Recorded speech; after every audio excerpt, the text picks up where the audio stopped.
We're live. We're live, baby. What's going on YouTube? Ryan and Alex back with Dokemon again. And we're here as Leaf fans, obviously, to celebrate the end of the season for the Ottawa Senators. It was a good run, but I think that it's, I think this might be the unofficial end of the Senators' run. And what do you think there, Mr. Sens fan? I think it is not up to the Leafs. I think it is up to the Penguins, who they just lost to Boston, but it was a pretty good game. I think that they're going to be able to keep that second wildcard spot, and that even if Ottawa goes on a run, they're just not going to catch up. The math is just two against them, and it's still going to be like an embarrassing loss for the Leafs tonight. But don't worry, it doesn't matter, and you won't hurt our feelings. All right, even in the long run. So. Pittsburgh did lose today, so there's that. You now have, I think, the exact same amount of games played, 5 points behind. So a win tonight puts you in a decent spot, I think. Jumps you over Buffalo for the time being,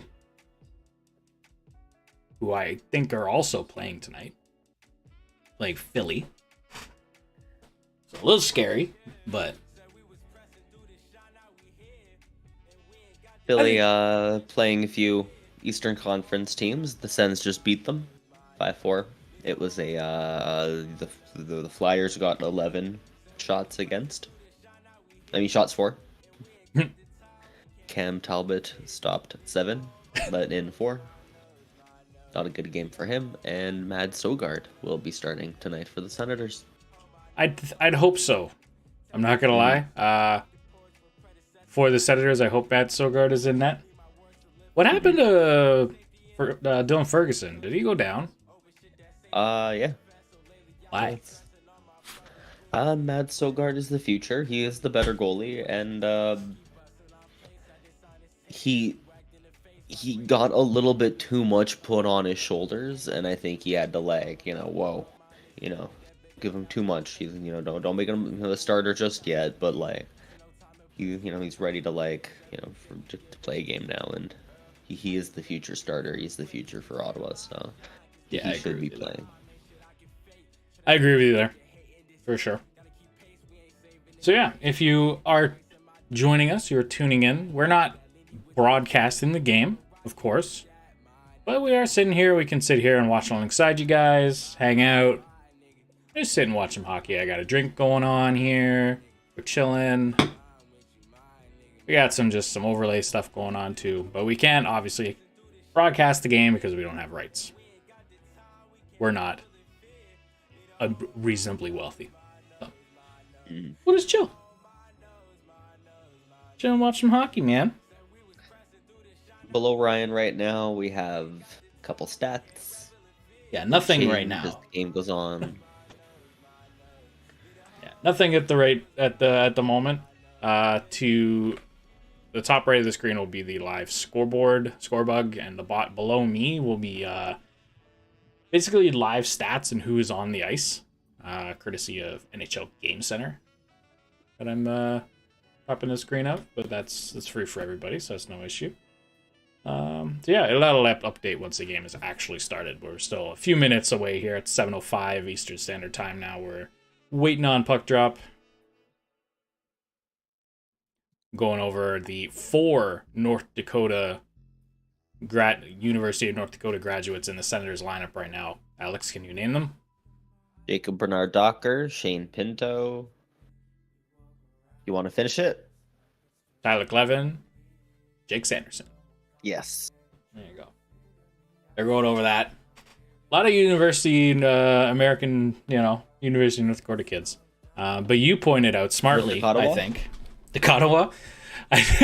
You smartly pointed out that the trade that effectively traded Tyler Clevin for Topi Niemela and Roni Hirvonen to the Leafs is 1-0 for Ottawa after the other night with an assist. Yes, Tyler Clevin got an assist in his first game, some 17 and a half minutes of time on ice. He had played a good game. He deserves the assist, gets a point. Good, happy smile on his face, taking a picture with the puck. Good first game in the NHL. Mm-hmm. Can't ask for more, especially as a defenseman. You want to kind of like you get out there and you're like, okay, am I gonna get scored on? Am I gonna get lit up? Am I gonna get put against somebody who's just gonna like completely dance around me and I'm gonna get sent down and be like, okay, that was my one chance and I missed it, and like he had a good game, and I think that trade at the time between for the trade, those draft picks at the time, but it was basically Clevin for Yeah, it Niemela was. and Hirvonen, and right now 1 point for Clevin and 0 points for Hirvonen and Yeah. Niemela. So I don't know. It looks like Ottawa's winning right now, and as much as you can look for the future and say, two players, whatever, like Clevin right now has more points. He's playing better. He's in the NHL, so. Yeah, Niemela just coming over last week. I don't know if he's played for the Marlies yet, but I doubt he'll end I up think with so. the Leafs this year unless something catastrophic injury-wise happens. Uh, he will remain the end of the season with the Marlies and probably get a few playoff games. I don't know what the rules are exactly for foreign players and stuff for the AHL. I know there's a bunch of different roster rules. You can only have a certain amount of overage players and uh, European guys in the roster at the same time. So we'll see what happens there. Roni Hirvonen, I don't think is over here yet. I think his team is still in the playoffs. So we'll see what happens there. Both of which I think will make their NHL debut next season. I'm going to call that right now.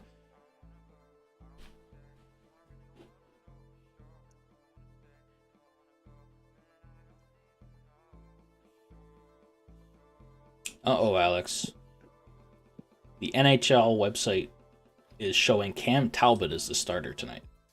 Oh dear. That's not what I want. Yeah. We'll see. Yeah, we'll see. I don't know. I was expecting, not him, but we'll see.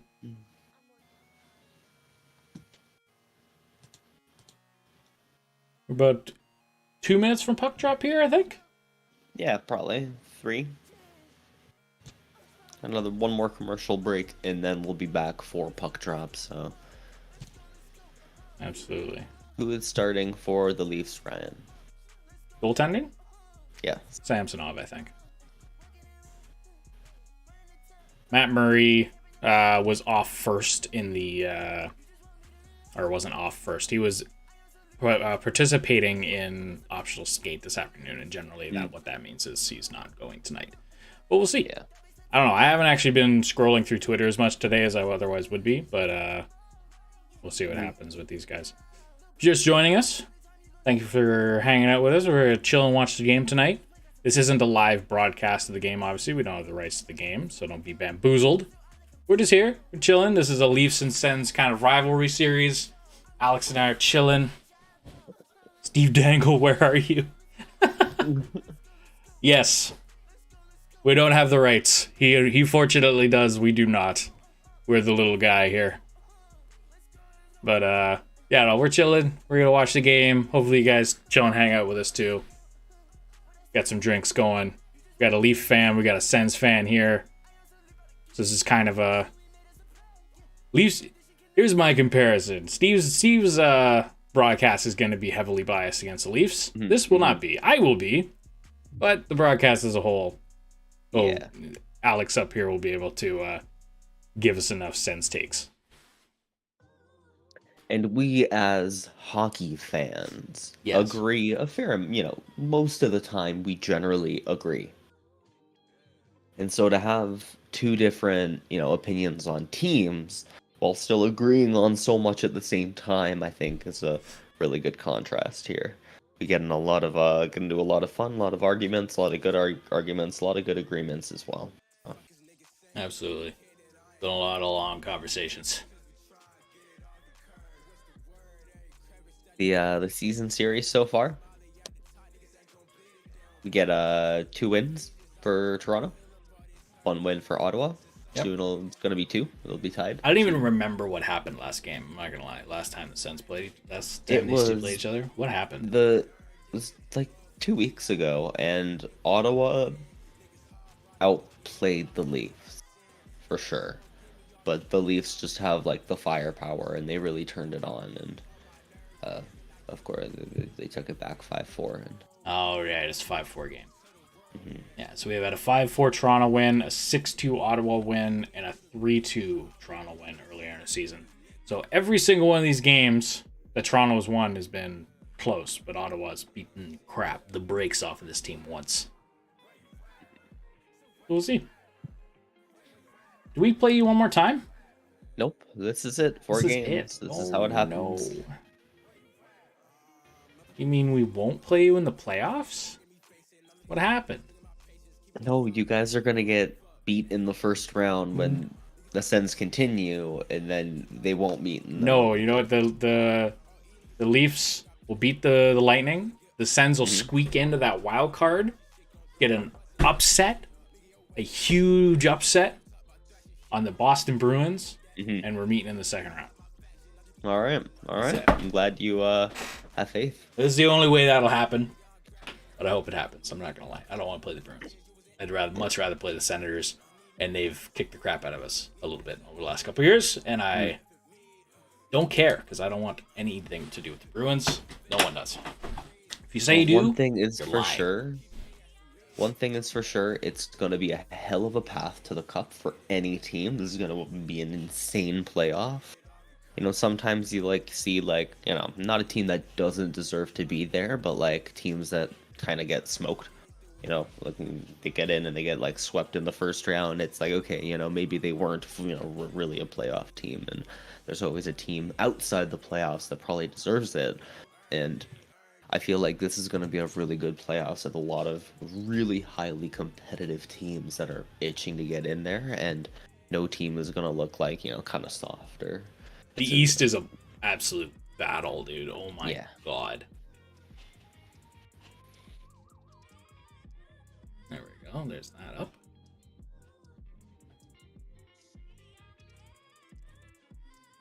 And we're in Ottawa, I believe. Mm-hmm. They are singing the anthem. Why haven't we gone up to Ottawa for a game yet?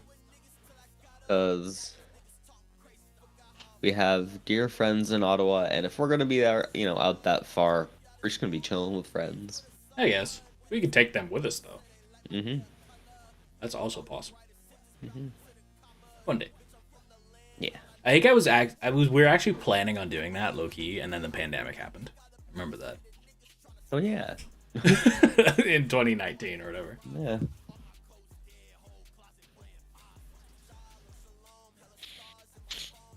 Unfortunate part of that.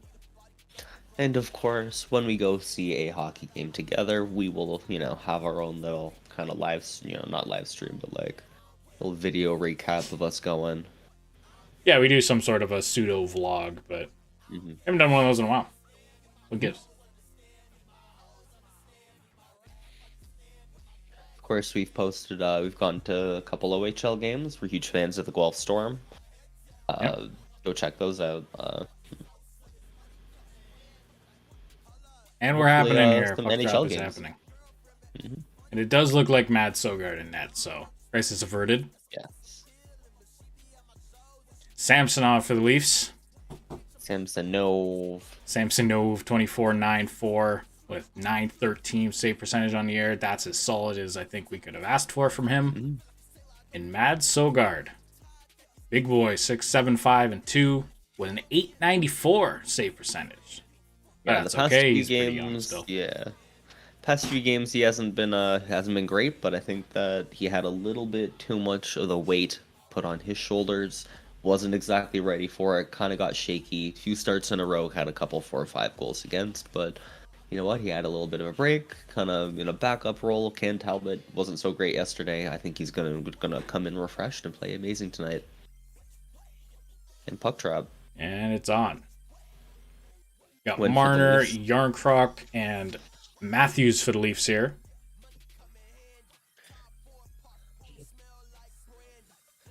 Leafs possession in the offensive zone denied, and the Sens have dumped it out. Yeah, Bunting, Camp, Lafferty on the third line. Are they going? Oh no, they are going the 11-7 route. Radim Zahorna. I missed that. When did he get called up? I call myself a Leafs Wow, fan. I did not notice Wait that a either. second.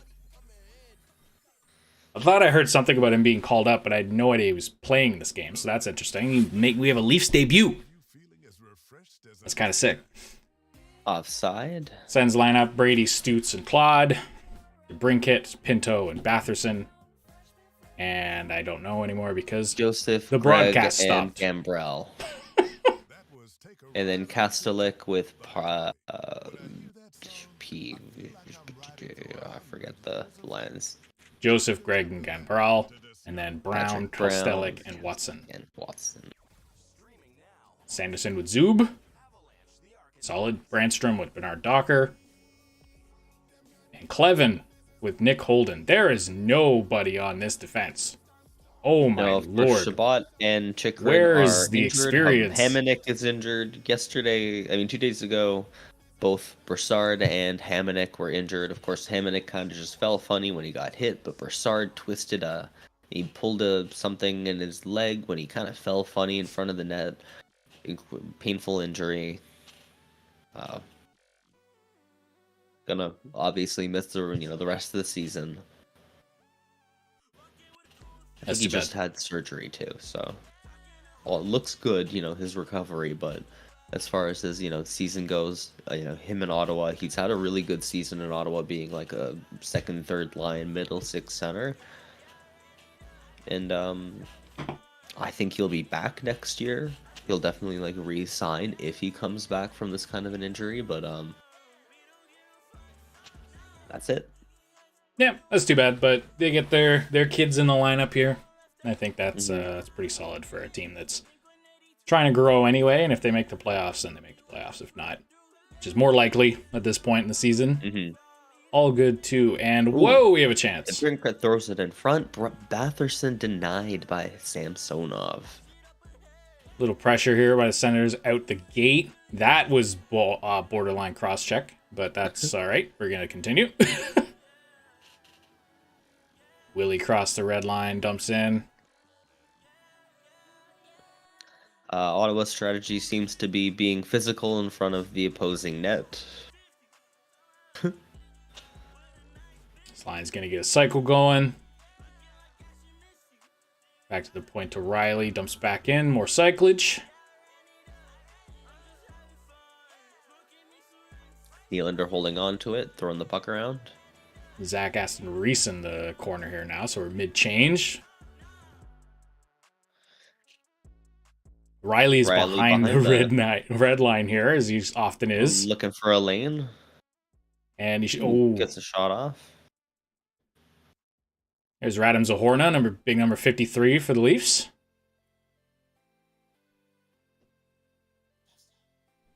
Ottawa finally getting a change here after being hemmed in their own zone for a minute.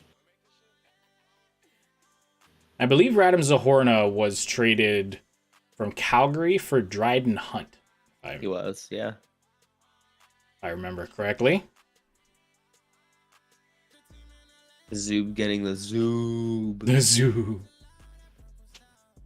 Right just in front of the net. Wow. Alone in front. Yo! And the front of the net right now is open for the Leafs, and Ottawa's attacking it. Are they attacking it well? No. No, but the chances are there. Not defending well. No, we need to tighten up a little bit here in the middle of the ice. That was a weird... Yeah. That was a weird situation we got ourselves in there. It was kind of a... No one was back in the zone yet kind of scenario. Something will click here. Either the Leafs defense in front of their own net or the Ottawa offense in front of the Leafs net. One of them's going to click, and then this game will be decided. I feel like just based off how this is going. Game. I thought it was going to be a low-scoring game. I thought to myself 3-2. Yeah, it's not a low event game so far. Yeah, so for now I'm watching it, and I'm like, okay, well maybe this might be another 5-4, 6-2 kind of scenario. I have Brady in my hockey pool, so if anyone's going to score, can it please be Brady? That'd be sick. I'd really appreciate that, guys. Willie with a chance there too, by the way. Let's have like a football score kind of game. Little 7-6 action.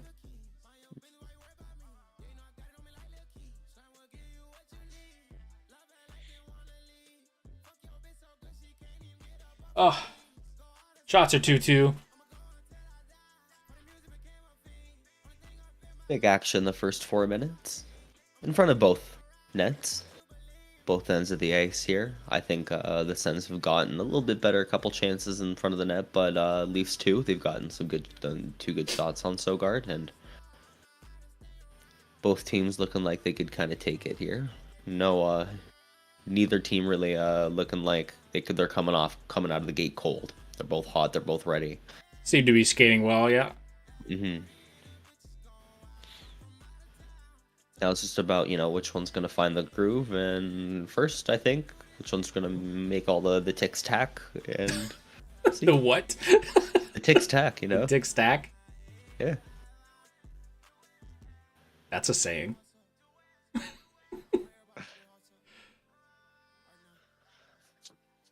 Clevin gives it away there? Is that it? Little neutral zone giveaway, but with nothing happened. That's good. Uh-oh, now Matthews has it. Another failed breakout attempt. Oh. Is that Matthews missing? Yeah, that's the inexperience of the defense there. One in the neutral zone and one in the defensive zone there from the defenseman. One more mistake and it ends up in the back of the net. Let's see. Can't give Austin Matthews that many shots in the high slot before that bites you in the ass. But Marner lays on a guy. Like carrying the puck out. There he goes. And to Brady Tkachuk. Brady. Who throws it in for a tip and nothing happens. Sanderson was shot on goal from the point. That'll count.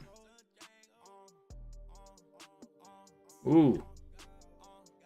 They're getting shots, or chances and pucks through to the middle, but nothing's happened yet. Is that a Sens thing or?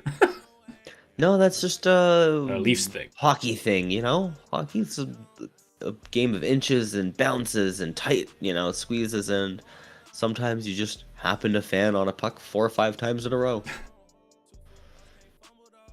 And either the Leafs are going to close up the front of their net and these chances are going to disappear, or Ottawa has to capitalize. And depending on which team you're a fan of, they're a little bit of a... Matthews and crew have been on the ice for almost 2 minutes, and we have a penalty here.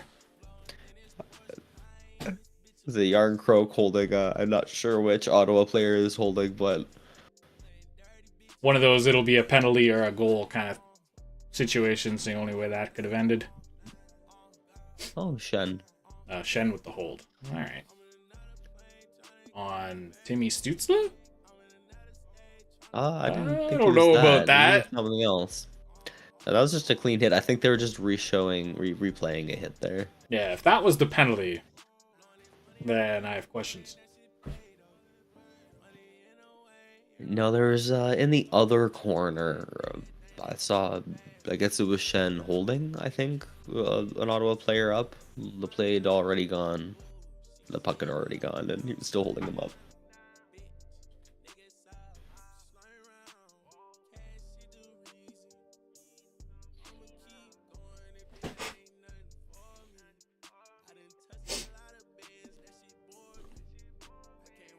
If you're just joining us, 0-0, Battle of Ontario.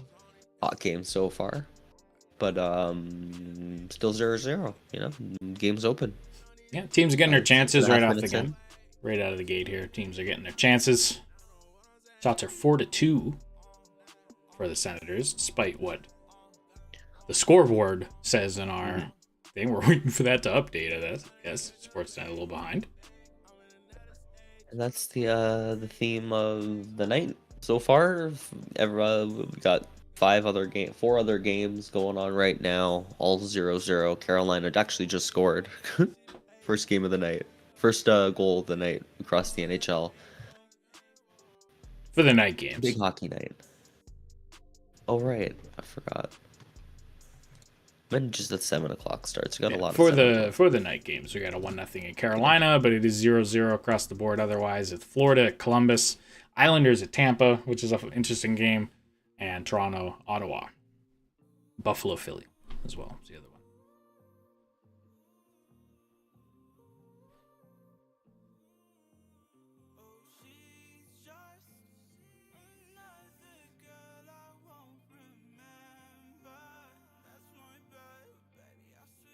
Kampf and Marner probably here on the penalty kill with Brody and Hall, I'm expecting.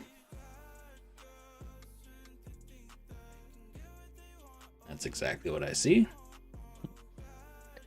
Center.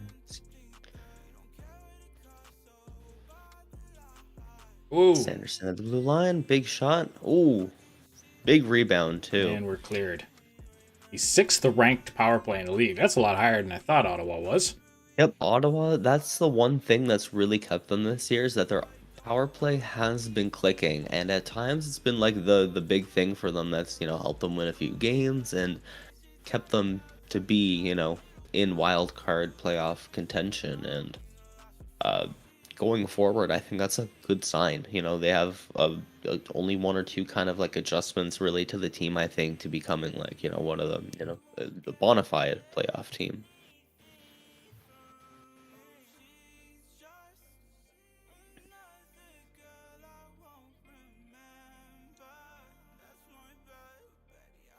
What's HNIC? Hockey Night in Canada. Oh, of course.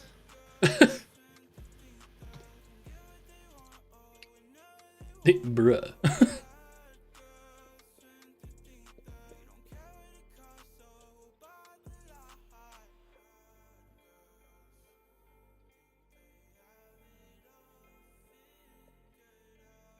And we're offside.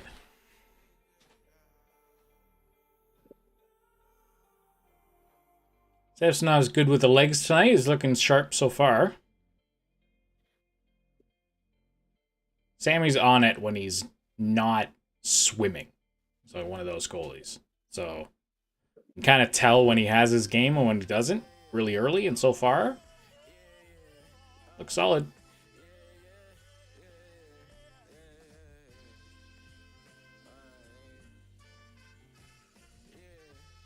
Cade hits his guy here, and Gio gets it to Camp, and that's not down.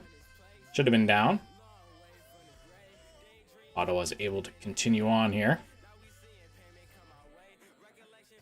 Ridley Gregg with a shot on goal there.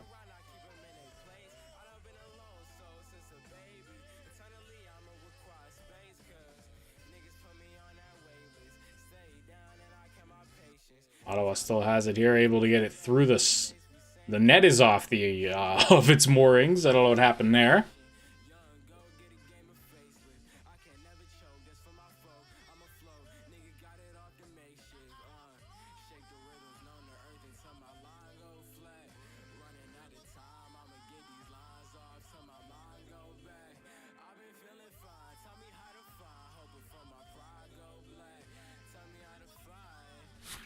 Oops. Yeah, the aerial cam really exposed the poop.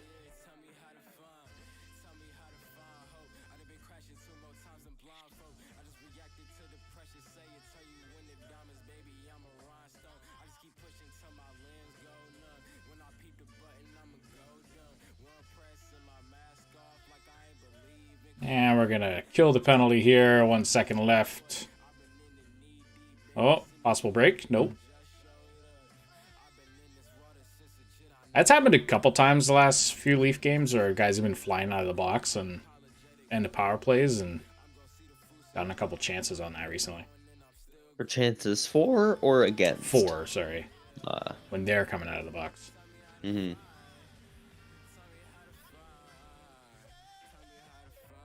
Hasn't resulted in anything yet, but they've had a couple opportunities there. Back to 5-on-5, and Alex Kerfoot with the shot. Big rebound.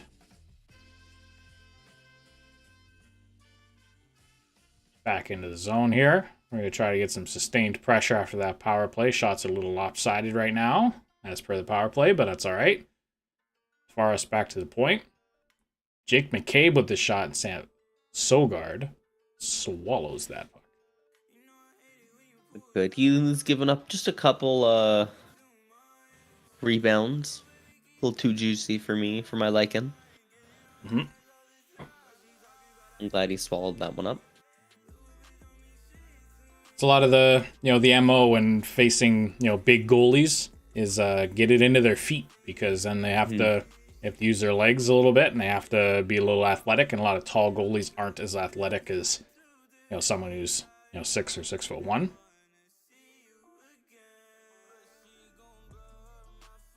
As a smaller goaltender myself, I can confirm I was very, very mobile and quick on the legs versus some of the taller goalies who just kind of throw their body around and get in front of the puck. Mm-hmm.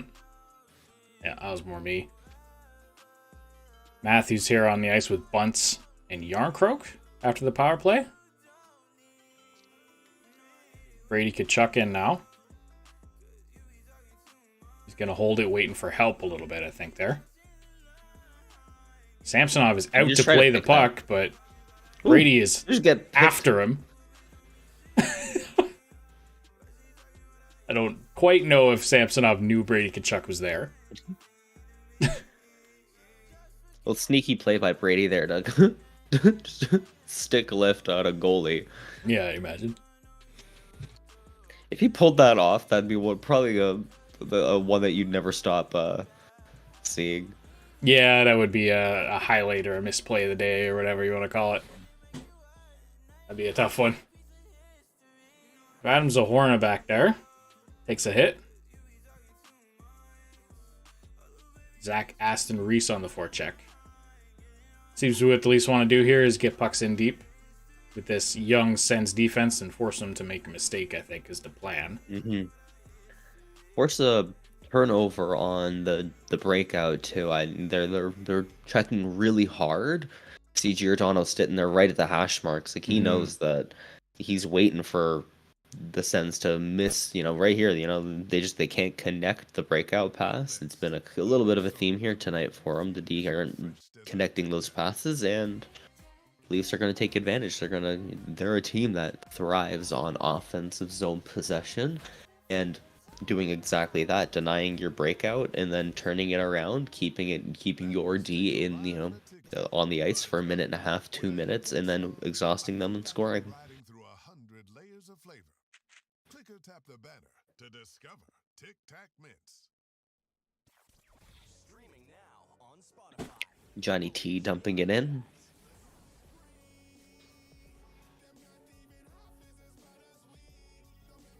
Perfect keeping it in. Around the boards.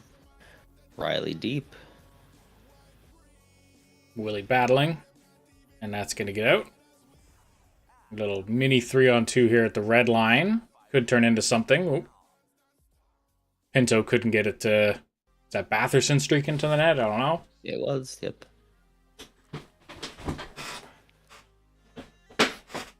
Couldn't sauce that in line. I like that line, but with... Who? Yeah, Pinto, Batherson, and DeBrincat. And it's a really good line, but Pinto is... He's had his streaks at times. He's been pretty good, but he hasn't been, amazing. He hasn't been the bona fide number 2 center, but with the injury to Josh Norris, he's been out almost all season, shoulder surgery, and they don't have an option. And now Brassard's out down the middle, and that's, it's Pinto really is, he's a rookie, and he's asked to be a second line center, and I really do like Shane Pinto, but I don't see him ever, his potential was always, I thought, in my opinion, a second line center so for him to be playing that right now, and he's doing all right, but he's not putting up a 50-60 point season, so I don't think he's there yet, and that's one of the things that, obviously Ottawa addressed defense with Jacob Chikrin, but I think they could have made a move for another center. They know Josh Norris is out. They know, a 35-year-old like Derek Brassard, he's old. Now he's out. You don't have too many options down the middle. I think they could have gone to get just another veteran center who could kind of fill in another role, and and now we're here, and their playoff hopes are dwindling. So Yeah, I think if they were gonna go out and get anything, that had to be defensemen, but they did. Mm-hmm. They went out and got Chikrin, but I think just one or two more depth guys. I think just to try to push toward the playoffs. You're not going to give up much for, a few players here and there that can, the 4A type of guys, the guys that'll jump between the AHL and the NHL that are a little more experienced than having to pull up Tyler Clevin. The Leafs have I'm going to bring it back to the Leafs, but the Leafs have Victor Mete, who's hurt right now, but Victor Mete and Jamie Benn at the ready at any point if they get that far. Both playing in the AHL right now, or would be if Mete's been hurt for a few months now, but he's skating and he's going to be back soon, I think. And Carl Dahlstrom, I think, as well, has been playing with the Marlies after getting hurt in the preseason. I remember that. It was the first preseason game of the year. Might have been against the Sens. And he took a hit and messed himself up pretty good, and he's just gotten back now. So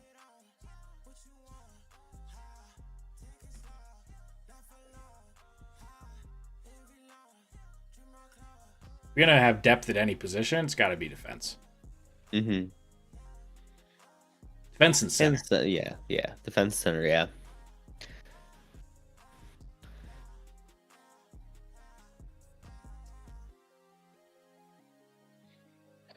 Another pass unable to connect on the Sens here. Their passing is just awful. And I thought, we're talking about those first few chances at the beginning of the game when Ottawa was trying to, pass to the slot, and we're like, why aren't these connecting? Hey, maybe these passes just, a little bit off. Shots are a little off then.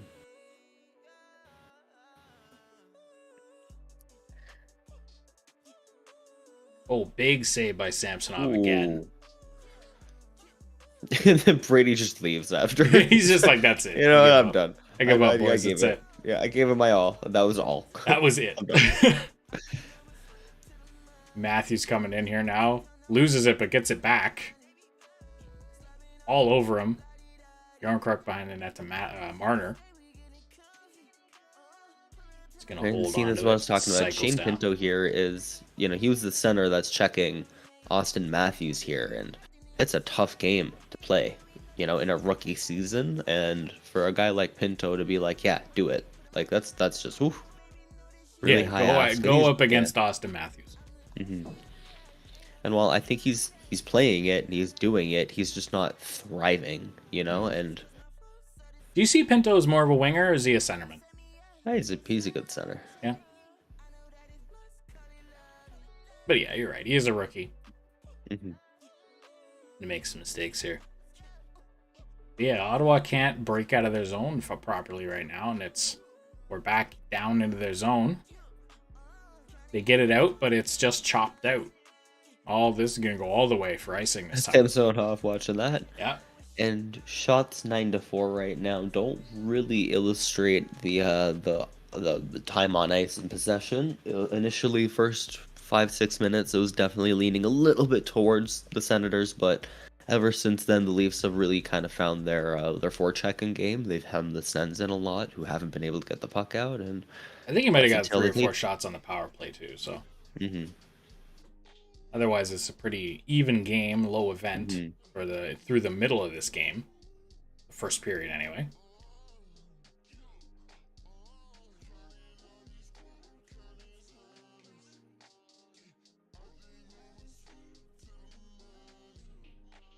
Ottawa's going to get it in deep here and try to get a possession going. That was Luke Shen with a big hit.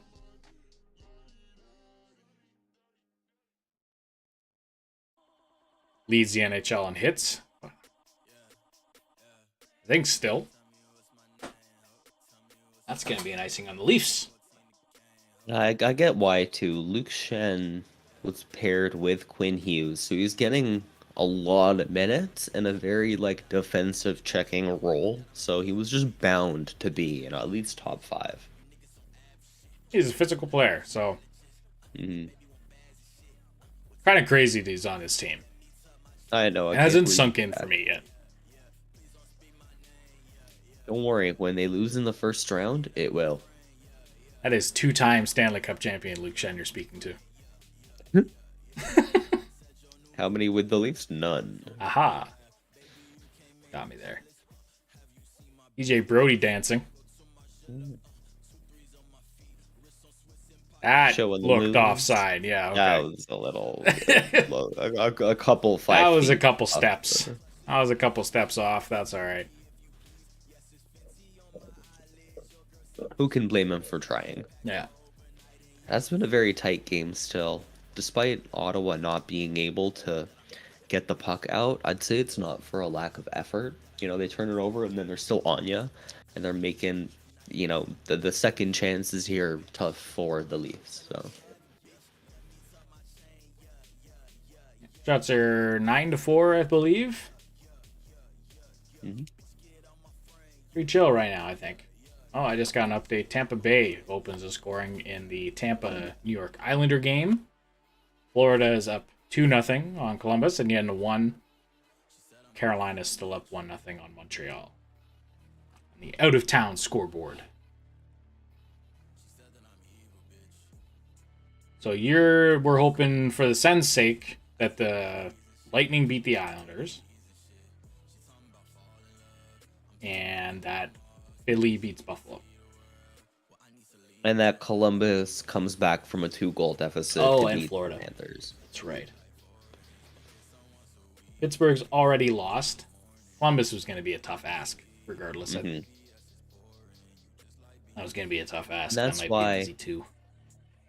You know, I had mentioned at the beginning of the stream that you said, or you're ready to see the league, the Sens playoff hope end, and I really believe it's going to be done by Pittsburgh, Florida, and Islanders here.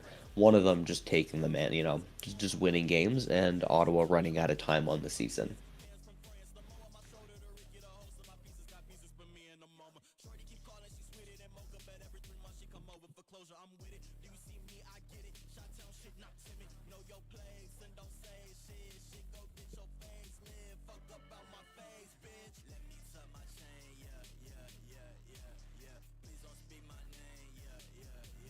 Talk about Jake Sanderson right now. What do you think of his season so far?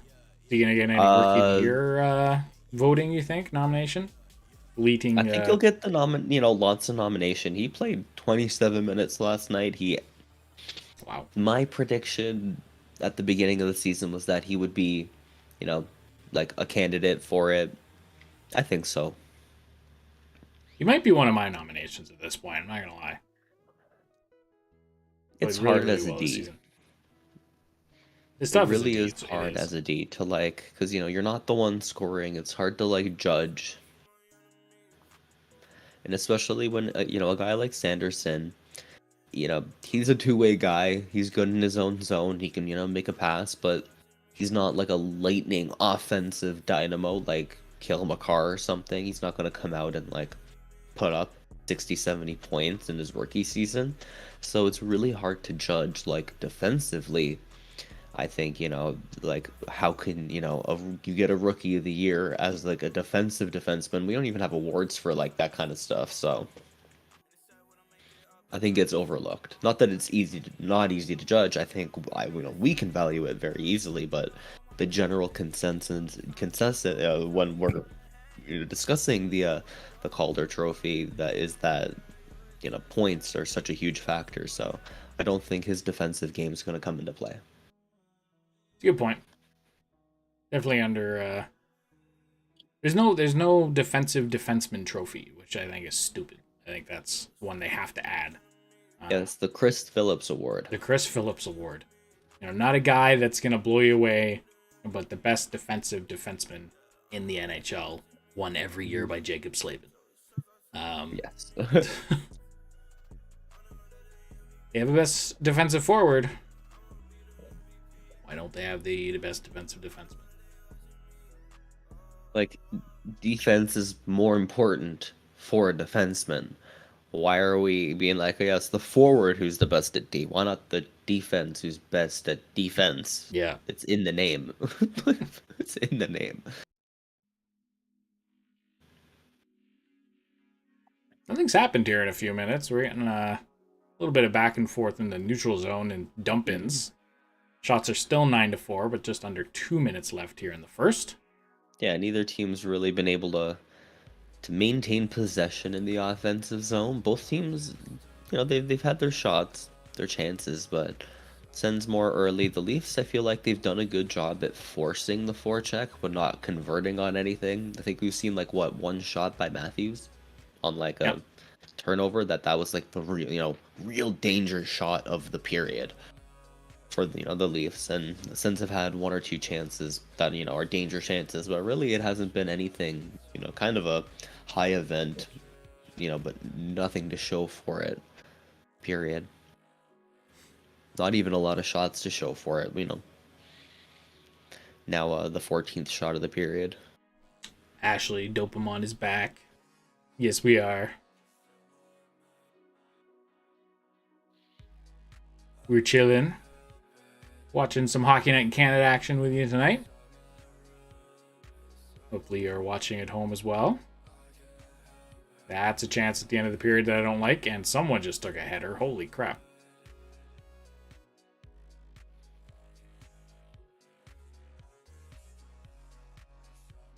Oh, little chance here maybe at the end of the period for the Leafs. The momentum. Stutzla giving Marner fits defensively and is able to break up a chance. Look at that. Good for Timmy. Stutzla throwing it at Samsonov. Kachuk throwing it at Samsonov, but playing the puck anyway. Sens here with 5 seconds left, trying to get a shot on. I don't think they're going to get it. And a little late, nothing happens. End of the first period. And that's it for the first period here in Ottawa. 0-0. A very lukewarm period, I think. A couple chances each side, nothing crazy. I'll say the fire's been lit under the pot, but the water ain't. The water's still pretty cold, so we'll get there. But the fire's been lit under the pot, so I think that this, it's getting there. We're gonna get there. It's gonna get hot.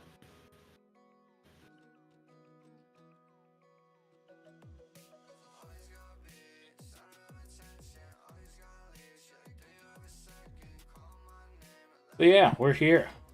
We're here in the first intermission. There's not really much to talk about after that period. That was kind of a nothing show from these guys. Well, I will. You know what? A little bit to say. Good on both goalies have been looking pretty sharp. I will say that. Not a lot to say. About 5 shots on net, but even Sogard's been tested. Both goalies have really been tested. They've had to be sharp, and they have been. Both look good. No concerns. Sogard, maybe a little bit of rebound control. He'll get it, big goalie, still figuring it out. Yeah, he was kicking too many in the pucks into the NHL. slot, for sure. Yeah.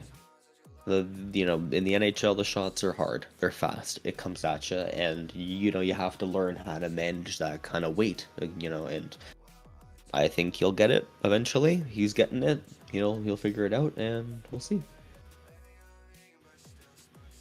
Something we have to talk about, and I'm not really listening to the broadcast too much. I have it on very low volume on my end, but this is a home game for Ottawa, right? Yes. Okay, I just want to make sure, because there's a lot of blue in the stands tonight, and a couple times I forgot where it was. Yeah, well, if we live in the Greater Toronto area, we know just how much Leafs fans are willing to drive 4 hours to go to either Ottawa or Buffalo.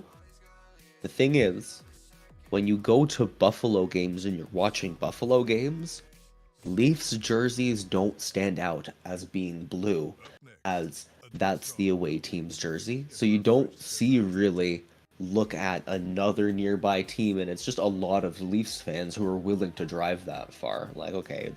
That's you're in close proximity. It does happen. So you get the same thing. Other Battle of Alberta, close teams. It does happen a lot. Stands out, I think, the most blue on red. All right. Scientifically, we'll explain it. Yes, but also.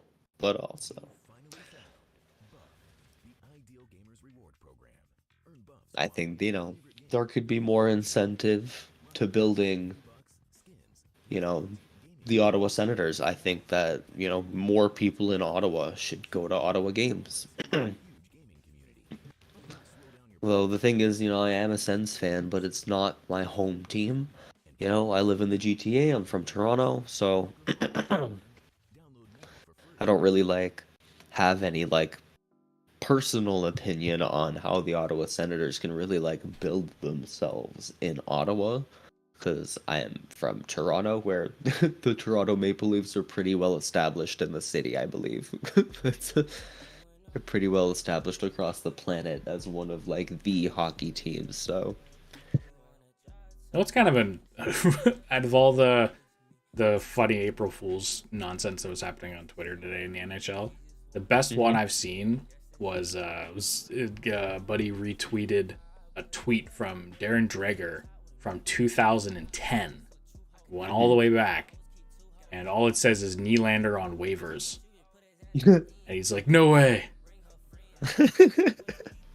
This is obviously Michael Nylander back in 2010. I don't remember why he was on waivers, but that was a good bamboozle for a few people today. That might have been the winner. That might have been the winner for me. Ryan, can you do me a favor and stop streaming to me on Disky? I can do that.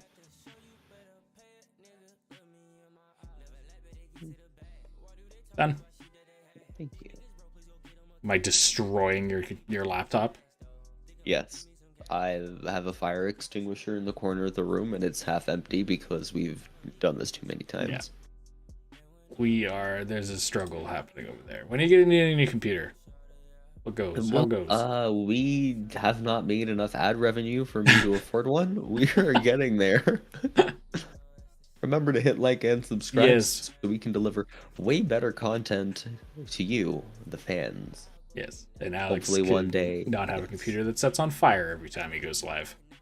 Hopefully one day we become so popular because of you, the fans, that we get a whole staff of people to run our stream for us. Wouldn't that be nice? Yeah, absolutely. That's that isn't poking fun at anybody.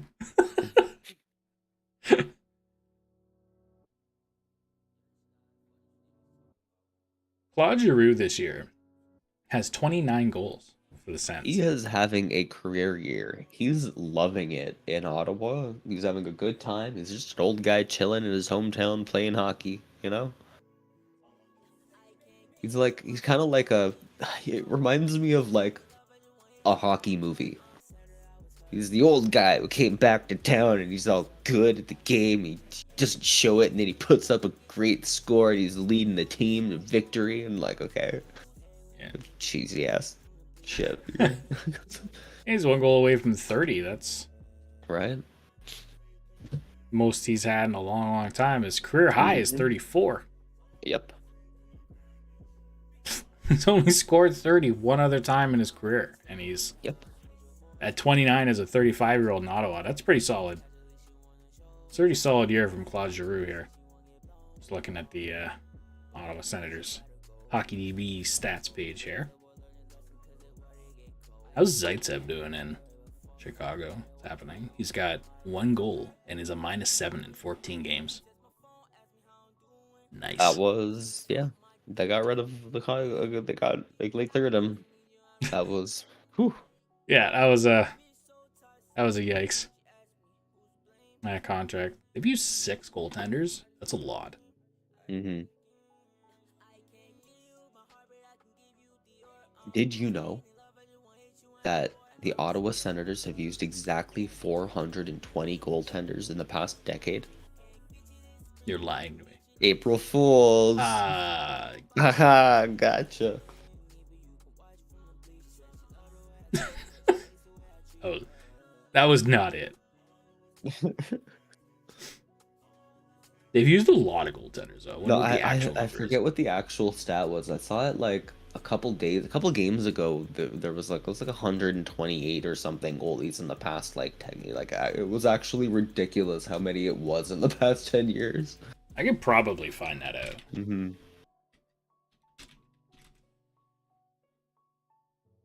I And don't I know think it how. was like they were first, like they were something like or top 5 in most goalies used in like that time period. And yeah, they haven't had a lot of consistency since even a little bit, with Craig Anderson, who said he was going to retire after leaving Ottawa and then didn't.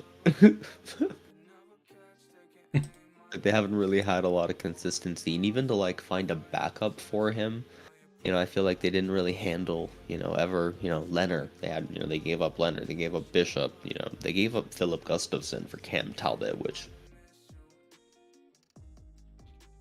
Yeah, that was a decision. that was tough. That That was that was really stupid. Like they had their goalie tandem in Gustafson and Sogard keep both young goalies. Like that, no point was trading for Talbot necessary.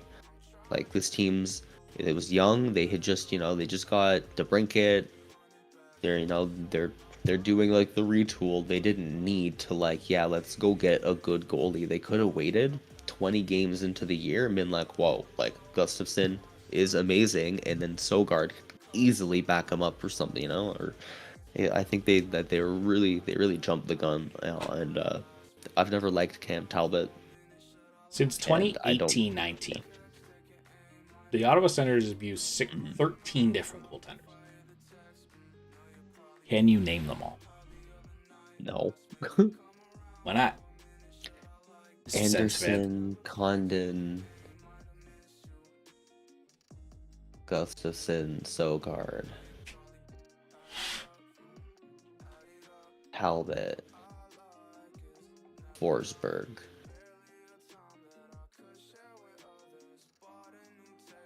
Forgetting a key one. Now I'm forgetting all the ones I've said.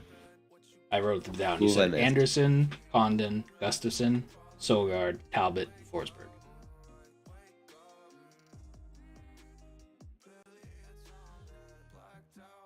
So you're at 6.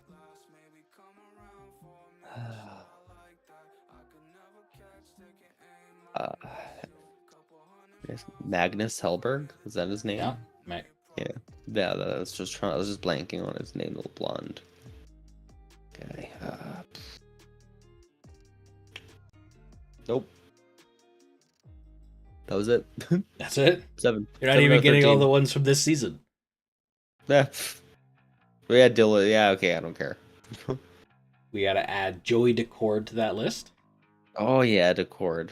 We gotta add. He went to Seattle. Yeah. Yeah, expansion draft. We gotta add Marcus Hogberg to the list. Played 4 games. Oh, Hogberg. He was in. Yeah, that's. I forget. We gotta add Mike McKenna. Played 10 games. 2018-19. Anders Nielsen. Mm-hmm. I don't remember if you said. Actually, no, you didn't. Nope. Who else? Oh, Leafs legend, Matt Murray. Oh yeah, of course. And this season, guys, you missed Kevin Mendelise and Dylan Ferguson. Mendelise and Dylan Ferguson. Mm-hmm. So 13 or 14. How many? I'm still in disbelief that Ottawa managed to make Joey Decord look like a goaltender that Seattle would actually take. I know. Joey Decord's a great guy, but he was like a 5th string goaltender on a crazy injured team, and he had one good game, and then was very, very mediocre for 5 games, and then everybody was like, "Yo, he might be a guy." Okay, I had 1 good game, and I really like it. He's a great person, but he's just he's just not an NHL goaltender right now. I think he's going to be one of the ones who maybe in his 30s has a couple 30-game seasons or something. Is a good. Yeah, he could be an NHL goaltender. He's played 35 games for the Coachella Valley Firebirds in the NHL this season, and has a .917 save percentage, and is 25-6-3. Mm-hmm. So Coachella Valley, really good team in the AHL. He's played 3 games with Seattle, 2-0-1 with a .903 save percentage, which is best on the Seattle Kraken. Yeah. for this season. Grubauer and Jones with just an outstanding 889 and 888, respectively. Disrespectively, I don't even know. Yeah, disrespectively, Martin Jones. But he's another goaltender I've never liked. No, he's been bad for a long time. Yeah. He's been bad for a long, long time, and I don't understand how he keeps getting NHL contracts. Mm-hmm. Well, they're doing the Kraft Hockeyville thing on Sportsnet. West Lorne, Ontario. Yay.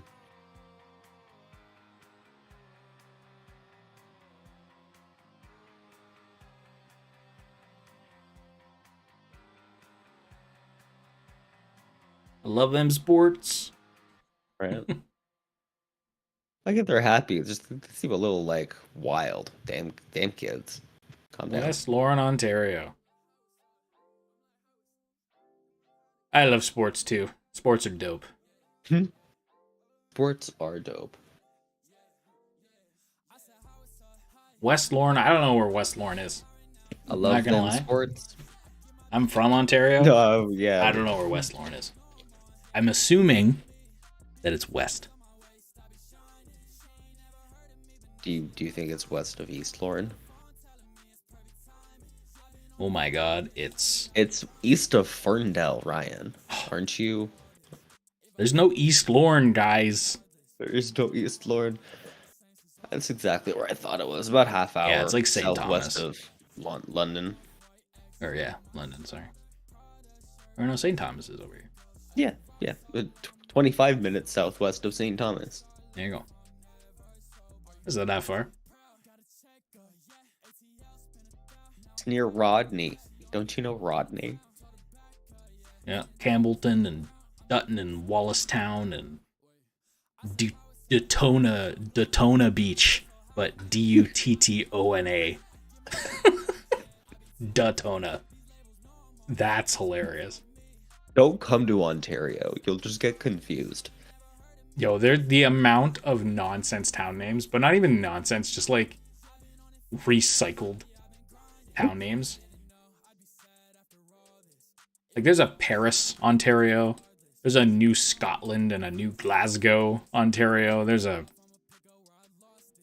What else is there? All the port towns are fun.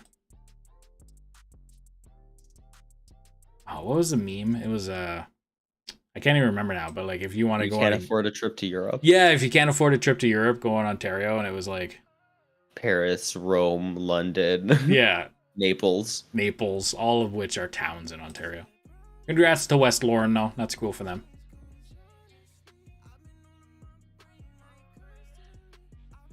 We love to see that.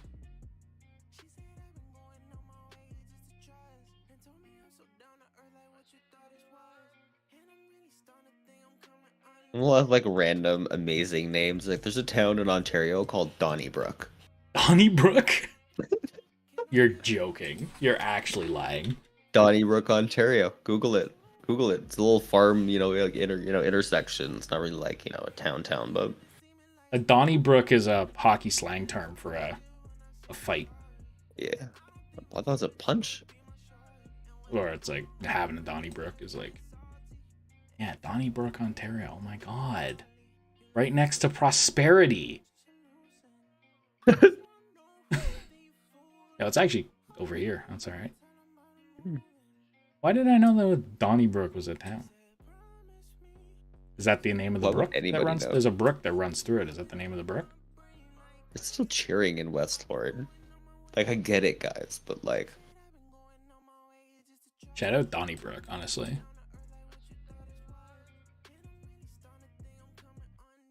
What is this river that's streaming through everywhere? That's Southern Ontario for here. It's all just the rivers going towards the lakes.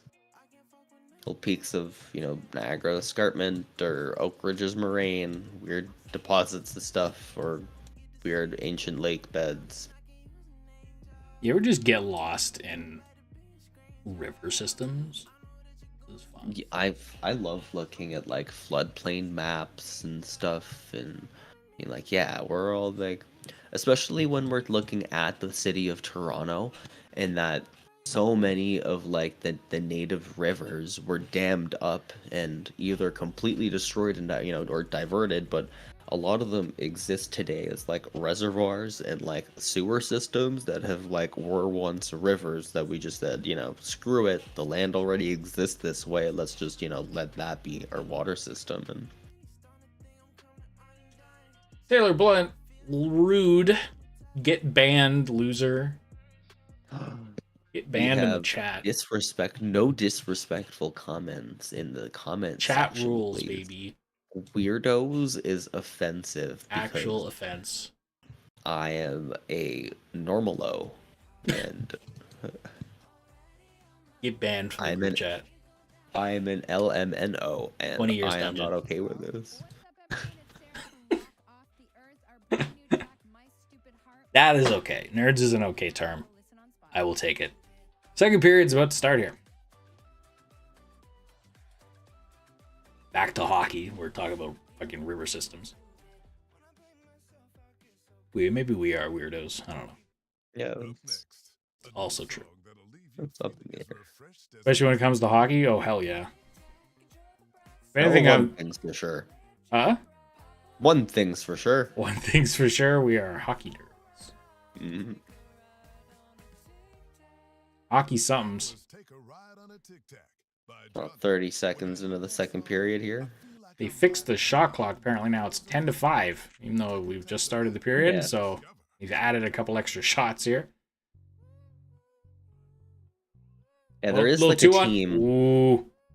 Off the post, dude. Ah. Yarncroak went off the freaking crossbar.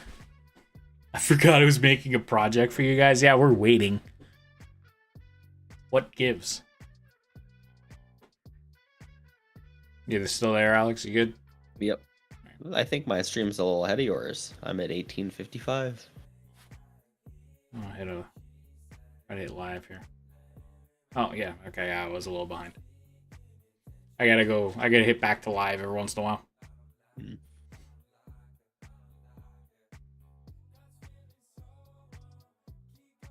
Oh. Broken play in front of the net. Scores, baby. I'm like 4 seconds behind you still. Monsters.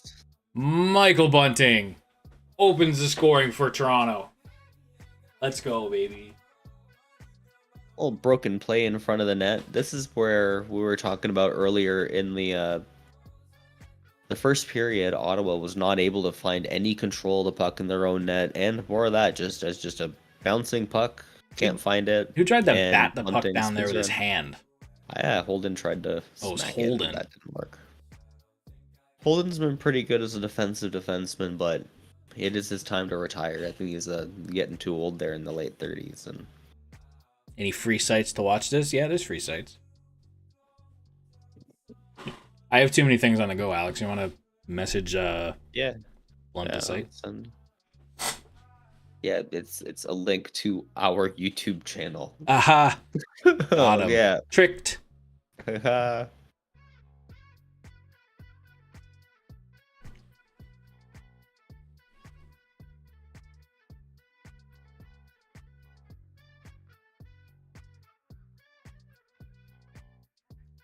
Of course, we cannot endorse free sites, but use them. No, but we But can't also say we we can. use them. but you shouldn't. You totally shouldn't. Actually, it's not illegal in Canada to watch streams. Yeah, it's not. It's illegal to host them, but to just sit back and watch it happen, hey. Can you show the game, please? We actually can't, Brian. I'm sorry. We'll get taken down for sure. This is just a watch party. Hopefully, you can get your own little stream or site going on, but we can't. We don't have the rights to broadcast Leaf games, unfortunately. I wish it was free to use, but sadly, it is not. We will get sent to YouTube jail. We will get sent to immediately jail. 20 years dungeon, no trial. 7 years, no trial.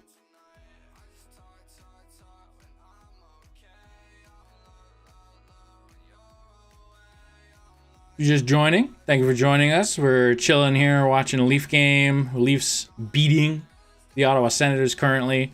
We obviously can't broadcast the game like some other channels here, but we're just chilling, we're hanging out, grab some drinks, grab a drink or two, and hang out with us, talk some hockey.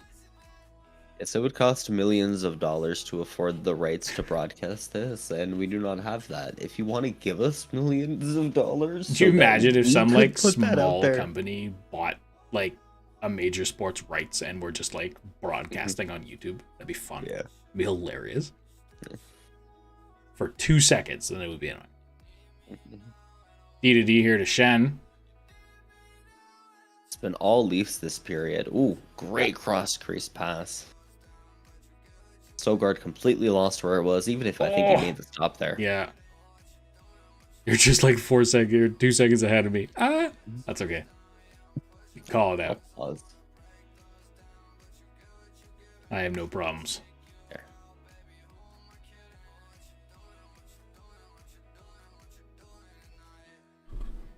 Your definitely free sight is better than my not free sight, so that's Yes. good.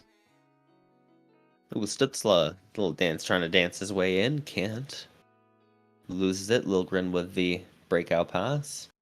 To Matthews, who is going to dance through, and ooh, pass there, can't quite connect, but Matthews an amazing move and then trips his own guy. I don't know if he tripped them, but yeah. My internet service provider blocked that website. That's lame. Old VPN. Use the VPN. Yes. A VPN. If any VPNs want to sponsor us, we could point them your way, but... Yo, it's so close. Yeah, So that close to Matthews putting shot. that puck That in. was a great shot and an amazing tight save by Sogard there. NordVPN, exactly.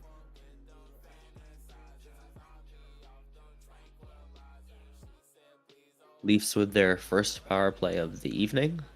I didn't even see the penalty. I'm not Matthews, gonna lie. Tavares, Marner, Nylander, and Riley. It's a little bit of a soft one, I think. Zubka, a little holding call. Oh, But, you know, it is what it is.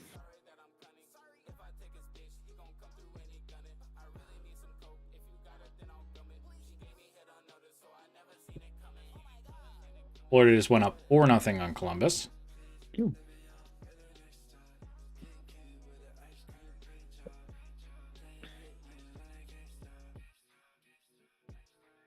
Watson clearing it. The Leafs not able to find any momentum yet on this power play, but they still have the puck. Blood to the hacker voice. I'm in.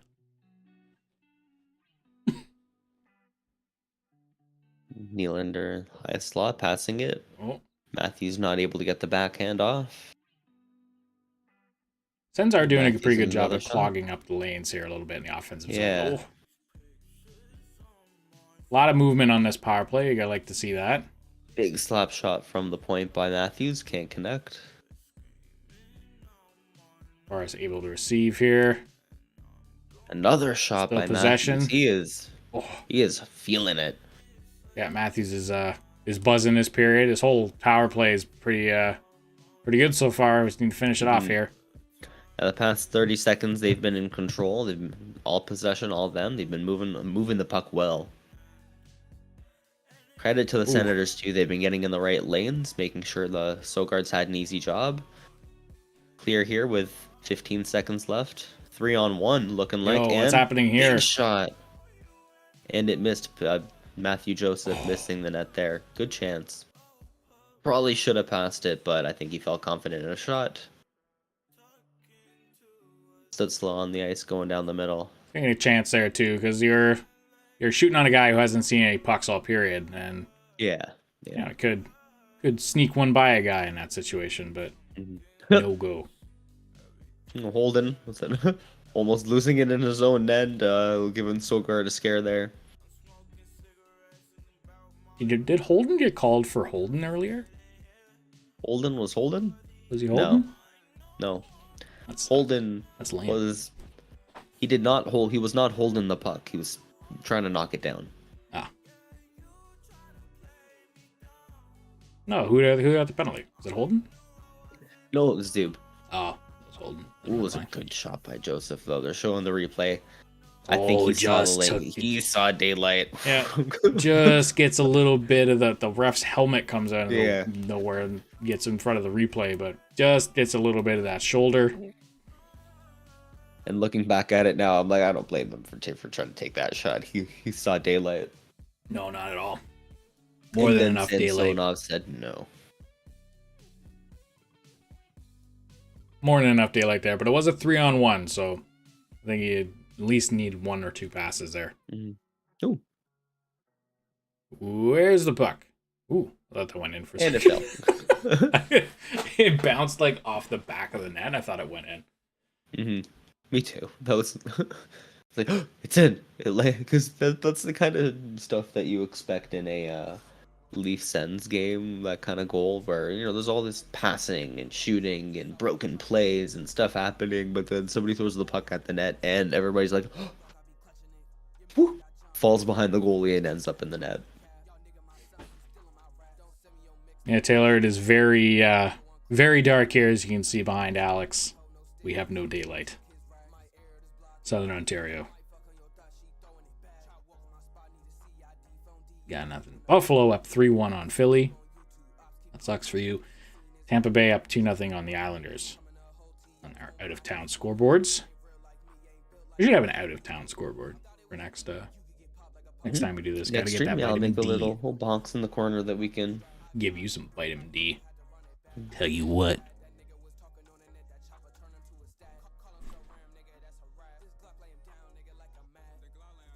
Now, every commercial break, I like to talk about, and not every commercial break, I like to talk about why we have commercial breaks, and I hate them. I think they're like why you gotta add another timeout here? What do you think the players need another break? People who have been it's complaining interesting. about advertisements on the boards and player helmets have forgotten that commercials exist. Yeah. I think people, and it's, now, it exists, whatever, especially in the NHL when, players are trying, so hard, an extra break, okay. But when the TV, the TV timeout was first implemented, the NHL is actually like the only league that does it. It caused coaches to overplay their star players, and like the following season when it was implemented, there were more injuries because coaches were giving their players more rest and then saying, well, now you can play more, then they were getting hurt more. So I think it's interesting just how, like, a change like that, coaches have to adjust.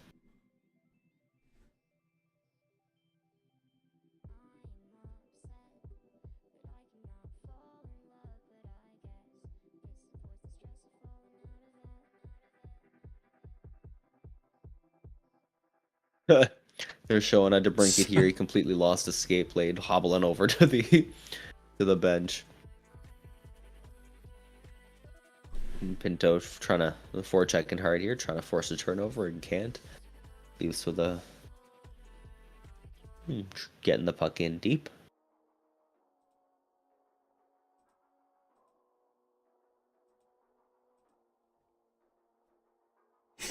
Sorry, I lost your video for a second. Oops. That Did was you me. hear me? That was me, not you. Oh. You cut me out. I did. I have made you disappear.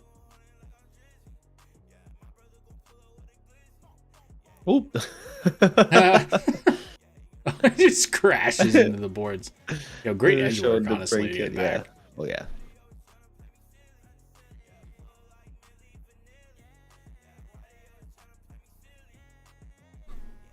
Yeah, usually you see a guy hobbling a little bit harder to get to the bench. Good on him for like a one-legging it there. Yeah, one-legging it.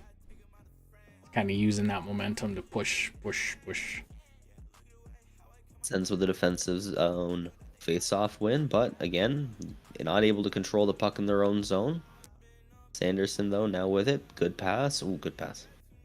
Yeah, Taylor, it's really funny every once in a while. That does happen. It's funnier when it happens to a goalie. Because that does happen a little more or a little less frequently than a player, but then like a goalie's trying to do anything, and he's basically just stuck in the butterfly.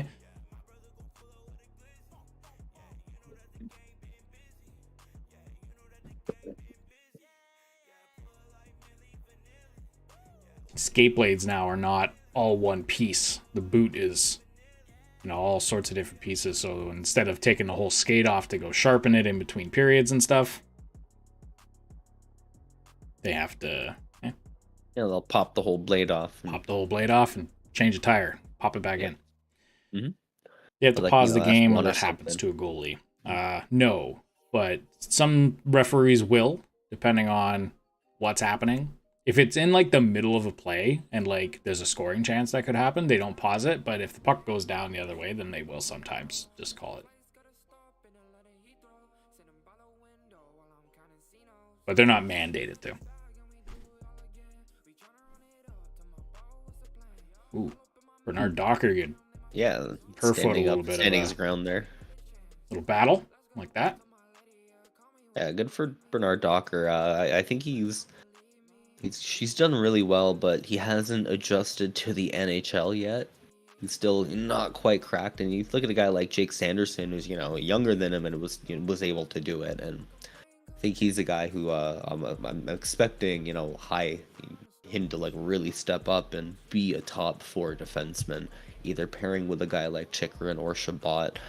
So, especially now that Travis Hamonic is likely to be out a few weeks, probably, maybe, not going to come back for the rest of the season. Maybe that means his time in Ottawa is completely gone. He is he's now pending UFA. So, Bernard Docker here getting a chance to like say, hey, I can be his replacement. I can play right hand, that right D shot, for the Leafs, for the Sens, it's been a spot that they've needed help on, and he's a guy that is going to, have to be that for them. So, having a good game so far. Almost halfway through the game here now. 1-0 Leafs leads. are only up 1. Here's a chance. Ooh. Bunting with a couple chances here in the game. Yeah, Matthews, Marner, Bunting back as a pair. McCabe's shot bouncing off a leg or stick and flying out. And at the beginning, I thought originally this game was going to be 3-2, and then the first 5 minutes of the game, I was like, oh, maybe it's going to be higher, but 1-0 right now. Maybe I was right. 3-2 being maybe more realistic. What I've noticed between these two teams, they'll play a game, and they'll score high, and then the next game a few weeks later, they'll score low.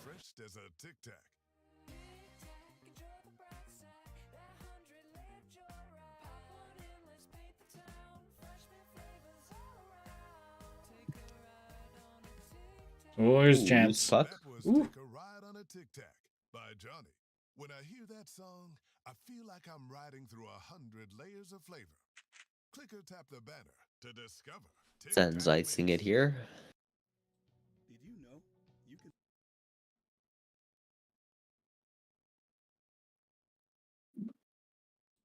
personalized live and virtual events just for you.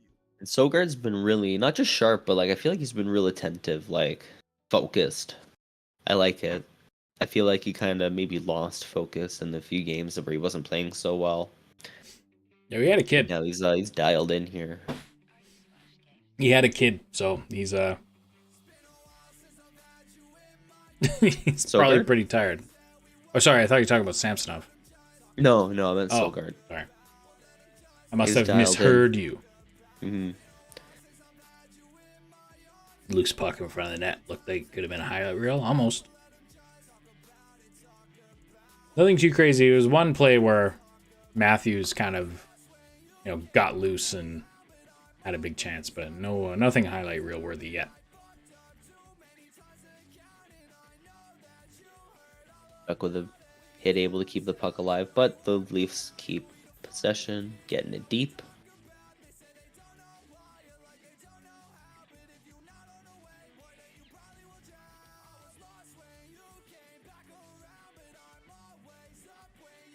Little bouncy puck in the neutral zone, Sens with possession. In the offensive zone, stood slow with a shot here. Ooh, where is it? Kachuk stopped under Samsonov's pad there. It was close. Like I said, though, if anyone's going to score, please let it be Brady. Thank you. Mhm. I have him in my hockey pools. I need goals. When I he need goals scores this the week. OT winner, you'll be eating those words. I'm fine with that. It's a point for us and a goal for my pool. When he scores the game-winning goal with 1 second left, you'll be eating those words. Yes. Not in the overtime. I'm going to give you the stream for a second. I'm going to get another drink. Mhm. But I will still be able to hear it. And we are at a commercial TV timeout. So I can talk about the TV timeout and why we have them. And that the NHL is the only major hockey league where we get a TV timeout. TV timeout being a random commercial break where, obviously players get rest as well, but like they just cut to commercial. If you're, a broadcaster, you get all this, you get extra time, extra money from ad revenue. It's good for the broadcaster. It does, I feel, kind of just a little bit disrupts the flow of the game. The NHL is the only major hockey league that does it. When it was first implemented, I want to say 92 or 93, 94, one of those years, immediately following, coaches were given the opportunity that, hey, you have more time to rest your players and stuff like this. So they were playing their star players more, and star players, as a result, they're playing more, they were getting injured more. It was just a unique trend that, when the TV timeout was implemented, there's this whole change where coaches now have to adjust to not, their star players can get more rest, but they can't play as much as they could, or else, they might get injured. And I think that kind of balancing is pretty interesting. So whether you agree with the TV timeout or not, you got to deal with it.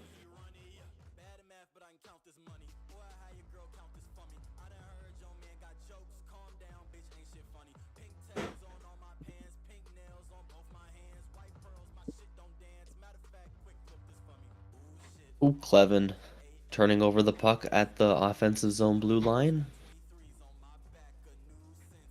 Lafferty making him pay for it, getting the puck deep into the offensive zone. Ottawa does get possessions going the other way.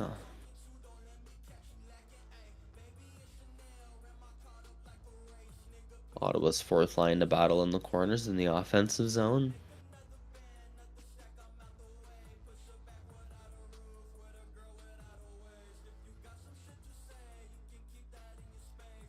Ooh.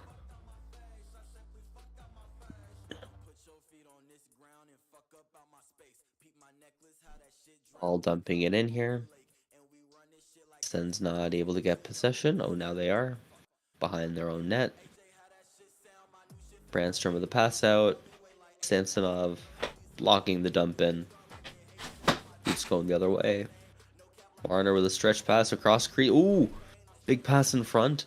Marner gaining possession, going for her shot. Sogard was sprawling, but managed to gain composure before Marner got the puck on net and was able to stop it. Come back right for a big opportunity. I definitely thought I was going to miss a goal. I'm not going to lie. Yeah. Go for longer, you'll miss one. I know. Come back, it's like 4-1. Just 4-1 Sens. What? I have the big upset. Well, we're good. Only a chance for the Leafs here that I missed. Yeah, they're replaying this great pass by Marner across, and then he manages to recover the puck and then gets another chance himself, and no real opportunity for a shot, no real space for a shot, but his tenacity on the puck, that's, it's a good sign, because the more you do of that, the more chances you give yourself, and they're already up one, they're playing pretty hard. Good position to be in.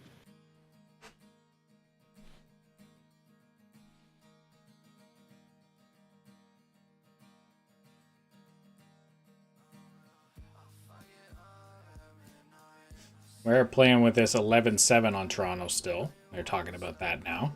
Wonder if that's going to be a thing into the playoffs. Yeah, they are. They are. I think they mentioned, or Keith mentioned, that that's like the plan for the playoffs, assuming, no injuries, whatever. And I think it's the right thing to do. In the playoffs, like, defensive depth, I think really gets, tested. You need big, strong D. You need, guys who can, eat up minutes and stuff, keep the score real low, guys you can rely on. And at the same time, players who you can't rely on, but you need in the roster anyway. A guy like Lilgren, who he's got skill. I think he's got a lot in him, but at the same time is very vulnerable to making a couple mistakes that could be costly. And when you're running 7D, you can, when you're not sure if you want to put him chance. in there. Scores, baby. William Nylander. William. Let's go, Willie. Ties Austin Matthews for the Leafs lead in goals. So that's something you'd hear. Thought you'd hear this late into the season. And again, Ottawa winning the face-off in the defensive zone, but Nick Holden not able to get the puck out. Big turnover. Pass. Nylander shot on net. Sogard can't squeeze it. It was borderline a high stick along the boards there by Kerfoot, but yeah, let him be with it. I was fine. Yeah. 2-0 Leafs.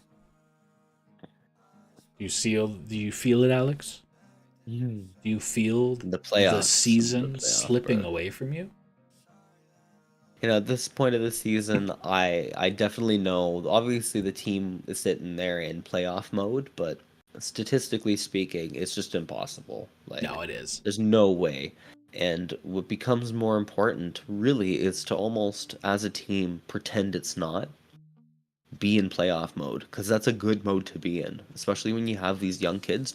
Bernard Docker should not be coming into a team that's giving up and saying, "Oh, our season's over," because he's like, "Yo, I just got here." Like, what do you mean? He hasn't played since January. A guy like Tyler Clevin, second game, he's like, "I just got here." Like, let's keep this high spirit. Even if we don't make it, even if we deep down know we're not gonna make it, let's act like we are. Let's keep this winning hockey attitude. And then that's something you can build off of. You build chemistry. You build a winning team from that. And a huge part of hockey is just the way, the mentality, how you are, the attitude. Big chance for Brady Tkachuk, but he just fanned on himself and could not control it, and that's the end of that chance. Brady letting me down big time today. He's had 2 or 3 chances where you're like, here's Austin in the slot here. Ooh. Again, got picked off trying to exit the zone. Oh, here's a chance. Wow. Whoa, what's happening? Oh, hello. Sanderson trying to go in for a little poke there, trying to Austin Watson into the net. Involved. What a save, yeah. As he usually gets. Just stuck right against the post. Someone tried to jam it in. Bunce has got his helmet off, naturally. Bunting and Austin Watson getting acquainted.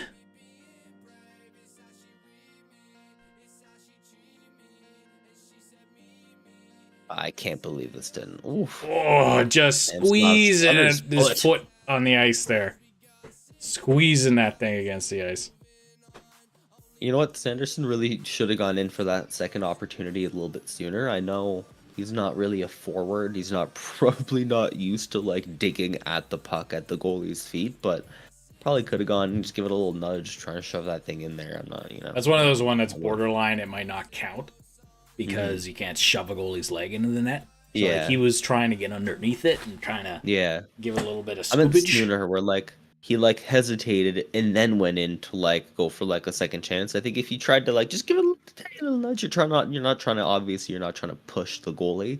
You're trying to hit the puck under at the right angle and slash at it and let it kind of slide, loosen itself up and get past the squeeze past the pad there. And it happens. It's when you're wearing pads that are that thick on your legs and then straps underneath, it can be hard to feel a puck, especially if it's kind of closed up, not the long way. And so for goaltenders, it can be kind of hard, knowing exactly where you're squeezing it. You kind of just have to put pressure on it and kind of hope you're I feel it there, that's the spot. And guys are in the NHL especially are willing to take second, third, fourth, fifth, second, seventh chances right at your legs just to get that puck in. So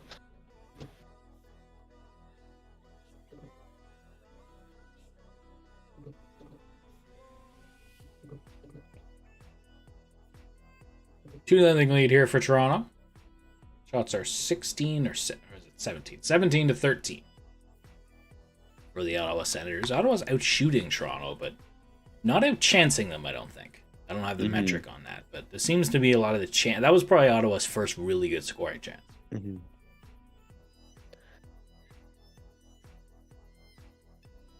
I will say, I think that Ottawa's done a really good job at negating Austin Matthews, who's taken, if you want to look at shot chances and shot attempts, I want to say it probably is way more even or even leans in favor of Toronto.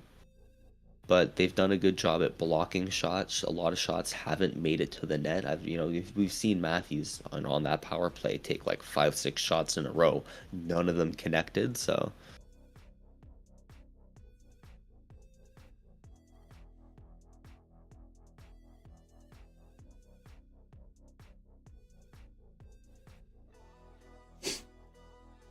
Biggest problem for the Sens right now is they can't get the puck out of their own end. Cleanly to their guys up into the neutral zone. Had a couple they goals. Have a lot of good forward talent right now. You don't think Stützle can move the puck? Yeah, but if you can't get the puck to a stick, you can't do anything with it. So yeah, Austin Watson's got one of the best hockey smiles in the league, Taylor.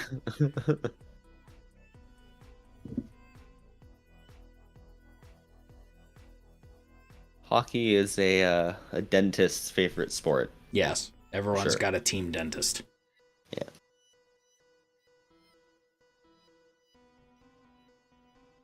Sticks and pucks flying up at you, you lose the odd chiclet. Aston Reese with an easy shot there, gloved by Sogard. Good shot, but he could see it the whole way. Yep. 6 goalies used this season, tied for most in the NHL. I think I was talking about that earlier. I think I know who they're tied with, but I wonder if you do. I'm just gonna double check, make sure I'm right. Philly, Arizona, Chicago. I'm not right. I thought it was Colorado. I don't know. They have 5. I don't know who else it could be. I want to say Philly. I don't know why. Philly, I don't think it's Philly. They've used 3. 4.5, yeah. A little more glory if it's a puck. I don't know who it could be. Chicago? Yeah, it's Chicago. Dylan Wells, Alex Stalock, Jackson Stober, Peter Mrazek, Arvid Soderblom, and Anton Hudobin. Oh yeah, did you see? Oh my god, Hudobin. Yeah, with the giveaway of the century. I saw that. And you tell me that teams aren't tanking. Yeah. Doing it properly. Right. Hudobin, they're like, okay, we're gonna call you up and give you your NHL salary. Like, okay, cool, and that's your bribery for just kind of like letting this one go, man. A little bit of pressure here by Ottawa at the end of the second. And what we don't want to see if we're Toronto. And Senators are a good team, and I think that they do have a lot of high-powered offense. They just haven't been able to get the puck out of their own net, which has been a huge out of their own zone, which has been a huge issue. But once they've been able to kind of get possession in the offensive zone, they've done pretty good with it. Especially in the opening 5-6 minutes of the game, they were all over the slot. I really do think that the Leafs, like, their big issue with the team has been defending the slot. And in the first 5-6 minutes, Ottawa attacked it, and they got a few chances, but they weren't able to connect on any, and that gave the Leafs the opportunity to not go down one early and to kind of close the slot. But now that, like, you know, Ottawa all of a sudden has gone half a game without any big chances, and now that they're, like, in the offensive zone, Leafs are like, oh, they forgot how to play D all of a sudden. And need to readjust here. Ooh, Pinto with and yeah, nice man, there's a lot of blue in the stands. There's a lot of blue in the stands today, as it is normally for Leafs and Ottawa games in Ottawa. Alex was blaming the color contrast from blue to red earlier, so we'll pretend that it's that. and not the fact that Black Sens jerseys, of yeah, course. we'll pretend that that's the reason. And not crazy Leafs fans willing to drive 4 hours to save a couple $100. Yeah. They're willing to spend $150 on gas, but not $150 on tickets. Well, so let's see. It's not just $150. It's scores. That's Radim Zohorna. Let's go. Just the puck found its way onto his stick, and he just flung it at the net. Kind of a lucky goal, if you ask me. Just kind of flinging it at it. Blue on black blood. Yes, I could tell the difference with blue on black.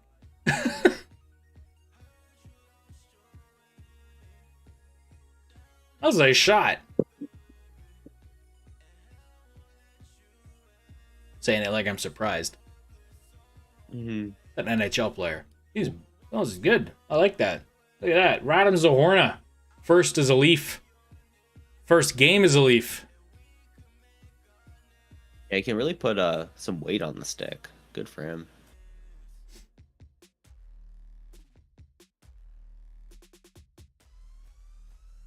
Some good depth. You know, they're just taking a look at their guys that they have down there, and Radim Zohorna, obviously a guy who can bring it. Scoring a goal here for Toronto, making it 3-0. And I was talking earlier about the lack of depth in Ottawa. They've, missing guys like Norris, forcing a guy like Shane Pinto to play up up the roster a little bit. Derek Brassard out, of course. That center depth, assuming that they have, Pinto, Norris, and Brassard, that's an insane amount of center depth that, 2, 3, 4 down the roster. And a guy like, Zohorna here, who's playing his first game, I don't think Ottawa's done a really good job the past year of getting they've got a couple of guys in their system right now, a couple guys in Belleville who just haven't been able to get a chance. Igor Sokolov's a guy, Ottawa right now is sitting at 0 goals. I like Austin Watson, I like Dylan Gambrell, but do they really need to be in the roster right now, or should we be giving, 6-7 games left in the season? Let's give a chance to one of these young scorers with a little bit of energy and add some life to this team. And I agree 100%. Mm-hmm.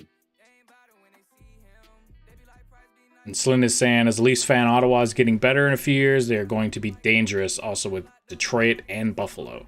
Mm-hmm. I'd say Buffalo, Ottawa, Detroit, I think personally right now, just based on where they're projecting. But yeah, all three of those teams have got some pretty nasty prospect pools and project to be the future of the Atlantic Division. Mm-hmm.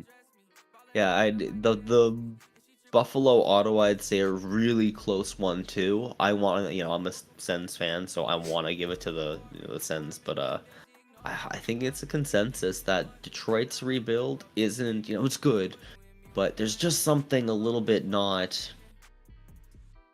Yeah, it should be a little further along than the Senators and Sabres right now, and it just isn't. So yeah, to me it feels too planned. It's like this is exactly the roster, Yzerman, it's like I want exactly this. This is what I want to do, and it's there, and it's like too perfect. It looks good on paper, but it doesn't quite work. And I was surprised when they went out and actually paid for some players this season. mm-hmm. Like they went out and got David Perron and Sherratt and a couple of guys that, to sign them to big contracts that I don't know if they should have done necessarily. Yeah.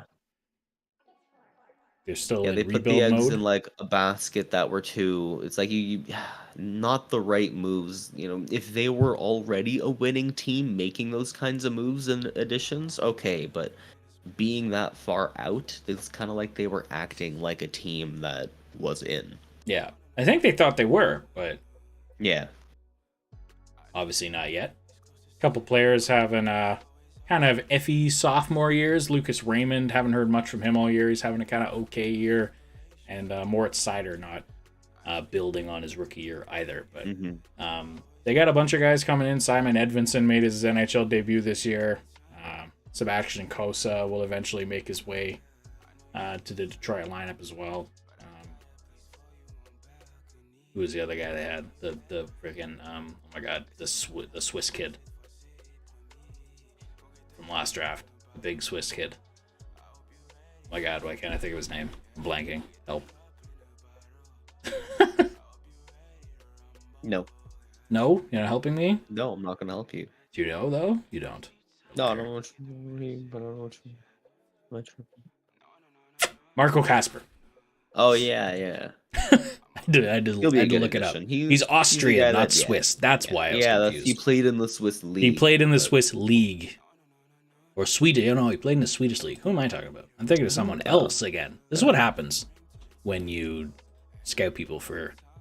I was confusing Leon Bichel. Bichel. And I was kind of combining for your favorite team. My favorite SHL team, yeah. Yeah. Sens IF. Do you think Matthews will get extended? I do. 100%. How much? It's gonna be 14 like and a half, 17, 20 million. No, I think it'll be 13 or 13 and a half. Because what's what are you making? McKinnon? McKinnon, 13 and a quarter. Is it 13 and a quarter? So it'll one up that contract, whatever it is. Do you think so? I don't. I feel like I get that he can totally like make the argument for. Oh, he's at 12.6. McKinnon for the next season. Yeah. Okay. But like, I don't know. Maybe the jump isn't as high as we think.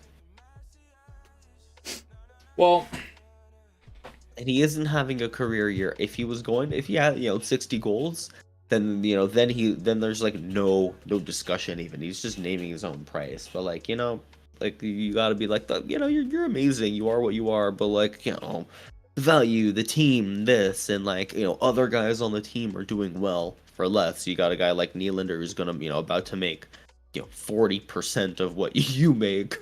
Yeah. And he's putting up just as many goals, and like, hey, I want, you to take a little bit of a team discount here to keep this team winning. And I can see at least giving, Dubas or whoever the GM will be more ammo for negotiations. Just because he isn't having the, like, he's doing amazing, but like, he's fucking 40 goal scorer, but like, he isn't having the like killer year that I think he could be having, and that's just going to give them negotiation. I mean, he still has another year on this contract, so he still has next year. And get rid of him, Taylor? How dare you? What is his value? What is it? How many first round picks? How many Oh, for trade? Prospect? Yeah, get rid of him. I don't know. Trade him to Arizona. Trade him to Arizona. Everyone's saying, "Oh, he's gonna go to Arizona. He's gonna go to Arizona." My brother, they don't even have a rink. They do not have an NHL rink. Why would he go to Arizona? I don't care that he's from there. I can't believe we still have an NHL team there, and a lot of the arguments against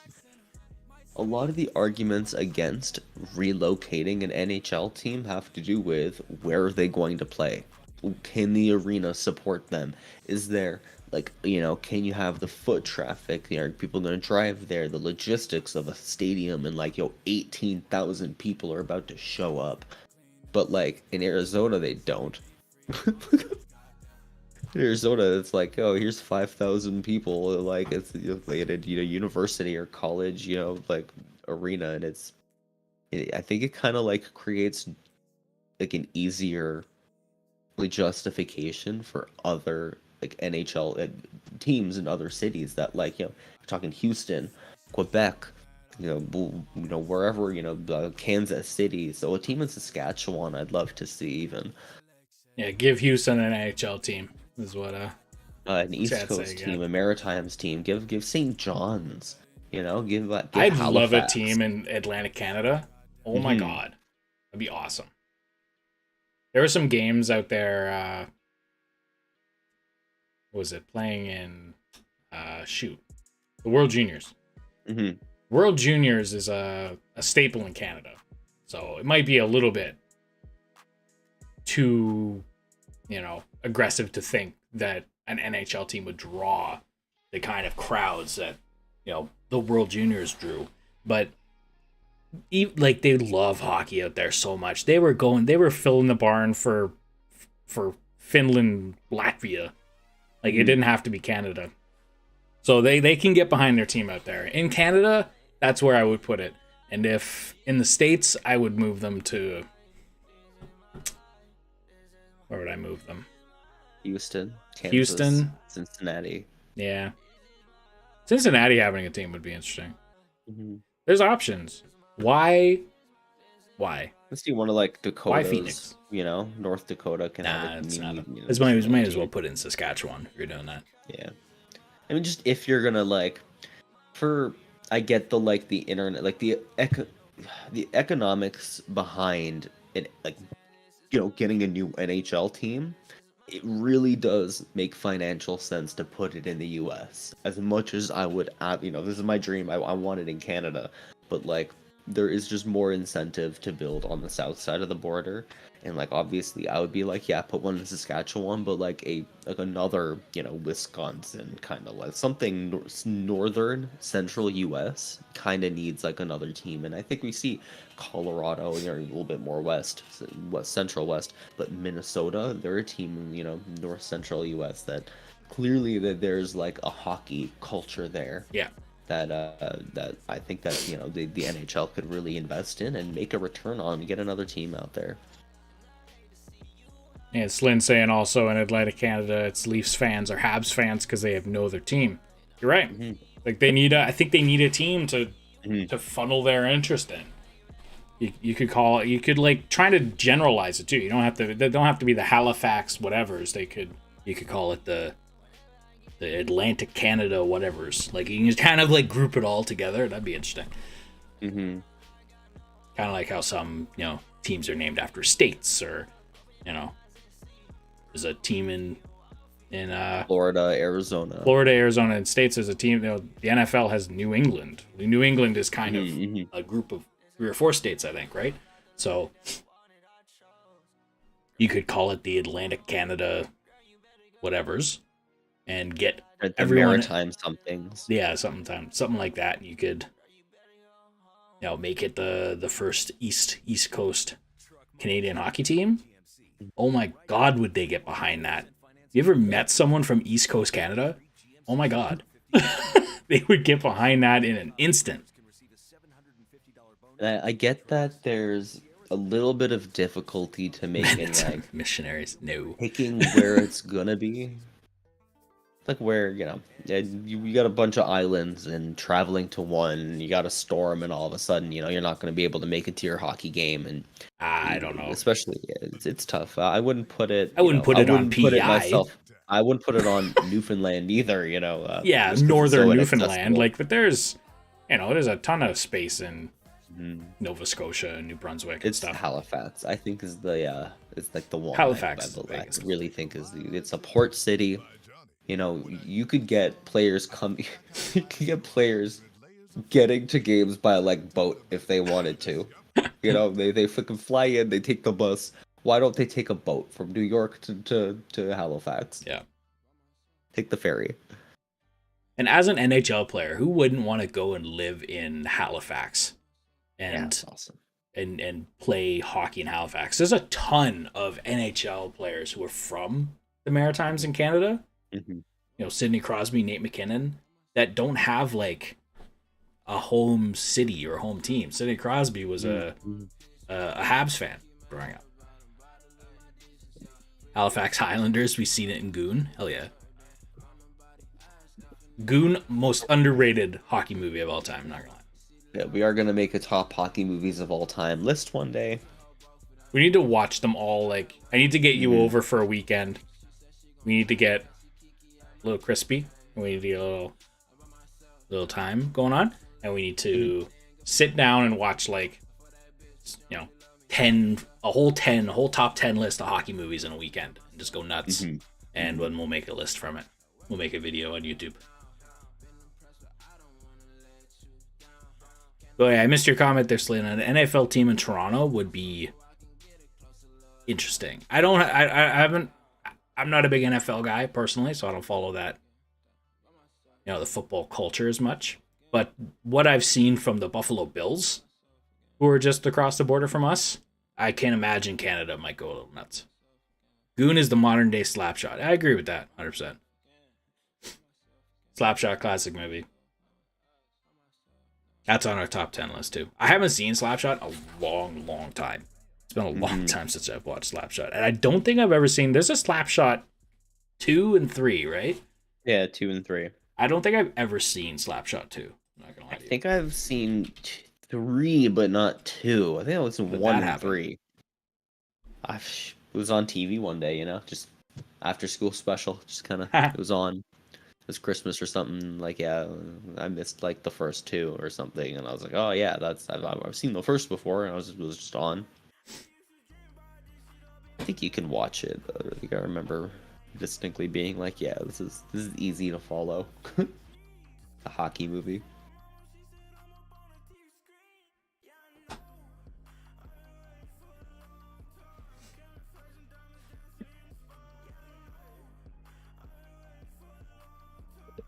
What's our out-of-town scoreboard looking like here?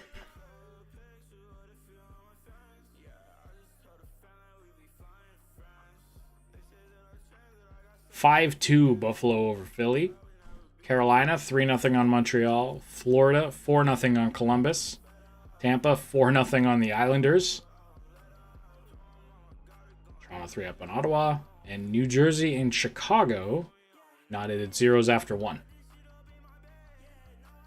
Well, like one-sided 4-0, 3-0, 4-0, 3-0 games going on. Was with that.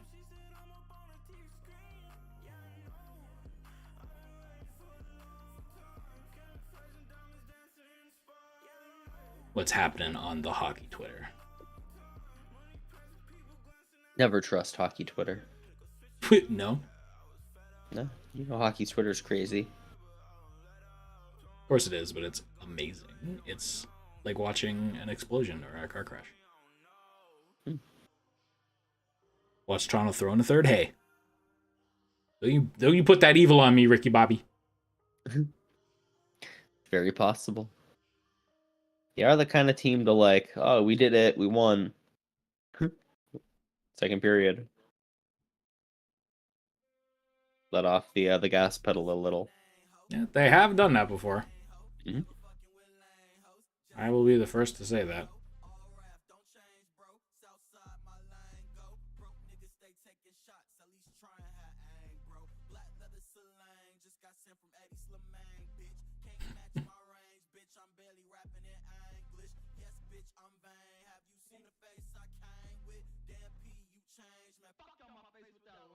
So this McCabe Brody line, this pairing's been really good. It has been really, really good. Mm-hmm. I have quite enjoyed it. I was, I was a little down on Jake McCabe. I wasn't as excited as a lot of people were. Mm-hmm. I thought he'd be a good top 4 guy. Just a guy, hits well, defends okay.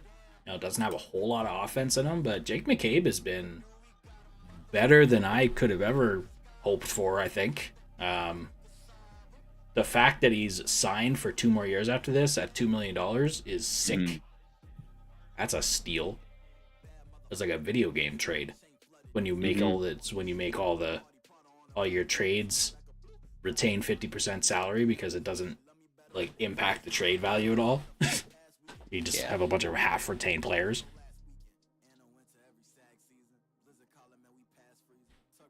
Bill Burr and Kipper in the stands together watching the game.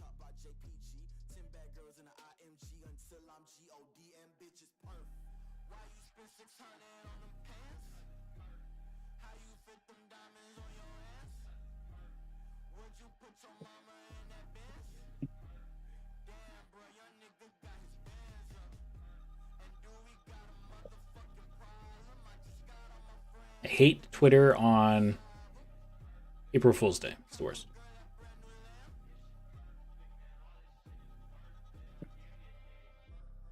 Nylander on waivers. That made me laugh. I'm not gonna lie. The one that actually got me was that Arizona was, or didn't get me. It got me for half a second, but it was a fake Elliot Friedman tweet saying that the Arizona Coyotes were confirmed moving to Houston, Oh, and that got me for half a second. I'm like, oh, finally. And then I was sad that it actually wasn't a thing.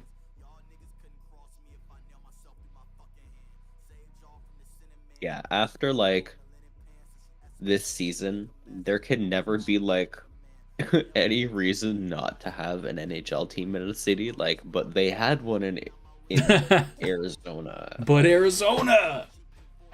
If they can do that, I'm sure we can justify anything. It's true. We can even justify like like another NHL team in the GTA. I'm surprised that Mark 'em. hasn't happened. Mark them. I really They're am. building it up. I swear that they're building like a weird downtown core. They want an arena in there. Was it? And I have a feeling Who's the BlackBerry guy that was trying to do that a few years ago? Jim Ball Silly. Yeah. Remember when Jim Ball Silly was really trying really hard to get a team in Toronto? Mm-hmm. Back when like the Atlanta Thrashers were threatening on moving Yeah. and shit. Right. Yeah. He was talking about bringing them to like the Kitchener Waterloo area, I think, because that's where BlackBerry is located. Yep. That's where they have their Rimble Center in Waterloo. I wouldn't be against that. No. I know you say Markham is obviously a good part of it, but I don't know if you'd bring it into the GTA so much as you'd like kind of have it just on the outskirts, kind of thing. Yeah. Like London. Why don't we just make the London Knights an NHL team? They are a big enough market. They are. They're a bigger market than Arizona. They have a bigger arena than Arizona, I'm pretty sure. Yeah, they do. We've been there. Yeah, it's beautiful. Really nice arena. Couldn't get it away. You'd have to do a lot of renovations to it, but I think you can get away with using it. And they have, At least in the short term. they have the fans. Oh, they do. You go to like, was I watching this Mississauga versus Barrie? I'm in Barrie, and like, nobody cared. They're just there to like watch hockey for $20, $25. So like, oh, these are juniors. It's a high level of hockey. But they like it. You go to London, you're watching the Knights, and people are like freaking out. Yeah. They're going batshit crazy over players that are like have been gone for 25 years. Well, Cam Talbot going in net for the Senators in the third. Ooh. Little goalie switch. Wonder if there's an injury to Sogard, or are they just pulling him to try to change some momentum, maybe? Questionable. Mhm. Well, if he can't get his equipment on, maybe he's not.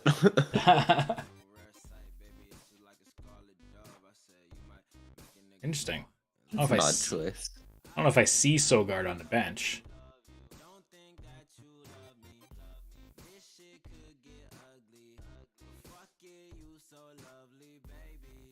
Possible Sogard. Some sort of an injury. That was close.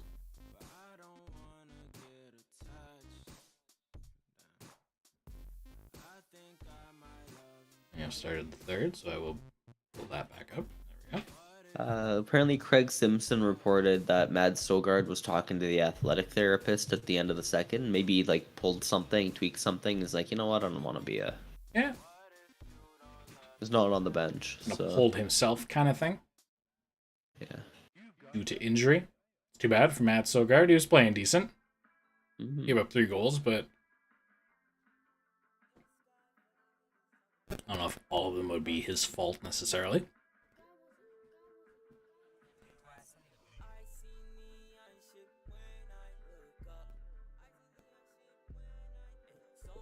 And oh, that was almost a break.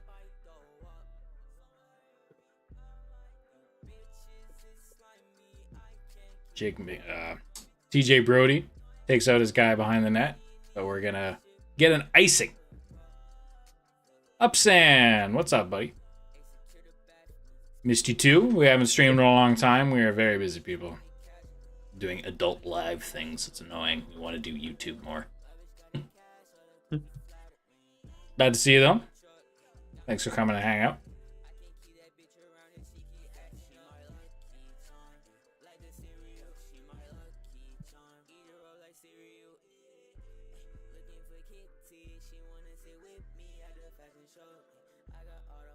Shots are 18-16. Yeah, it's kind of a So weird, leading shots, but yeah, low shooting game. lots of attempts, but not a lot of connections. Yeah. Well, like weird neutral zone turnovers and stuff at times where it's just kind of gone back and forth for 3 minutes with nowhere to go. And I feel like both teams are gonna like go into the dressing room after this period and be like, "This was not our game. Like they did not play their game." You know, whether obviously like the Leafs are probably gonna pull away with a win here, a good one, and they're like, "That just wasn't our best. They didn't play their style. They just kind of like made it happen, made it work, and won." You know. Yeah, I don't think this is going on anyone's top games of the year for the year, but still got a period to go, so we'll see.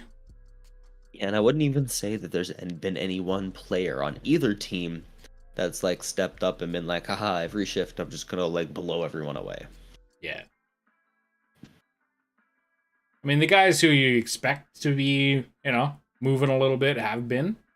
Mm-hmm. The Matthews have gotten his chances, and Willie's been flying a little bit. Michael Bunting's gotten a bunch of chances, actually, probably on the Leafs more than anybody. But we've seen this as a game where, Radim Zohorna is chipping in with goals. So whatever works. It's the end of the year, so it's possible that they're not going at 100%.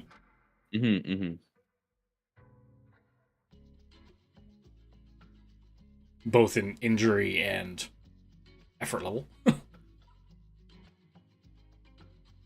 Yeah, and I feel as when you're depending on your position and style of play, how you address the last kind of 10 games of the season, as if you're a Toronto Maple Leafs, because you're a winning team, you can kind of like manage your time and roster and ice time kind of in a way where like if you're a scorer like Matthews and you start to get hot, you kind of want to be playing, so you want to be scoring going into the playoffs.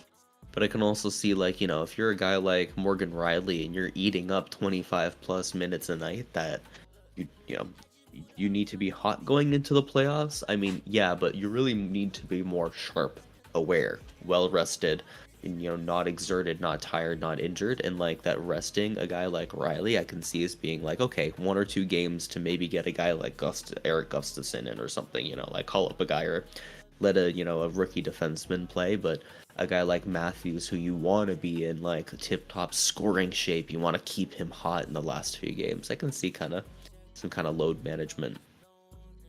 You'll start to see that more as we trickle down in the last remaining games here. Once the playoffs are kind of set, unless the Leafs and Lightning are battling for home ice until the last possible moment, you might see guys just not playing, using the bench to its utmost extent. Not even having guys sit for the entire game, but like just ice time. Heath's really, really a master at controlling his top players' ice time, and when they don't need to be out there 20 minutes a night, they're not. They're sitting there at 14 minutes, no problem.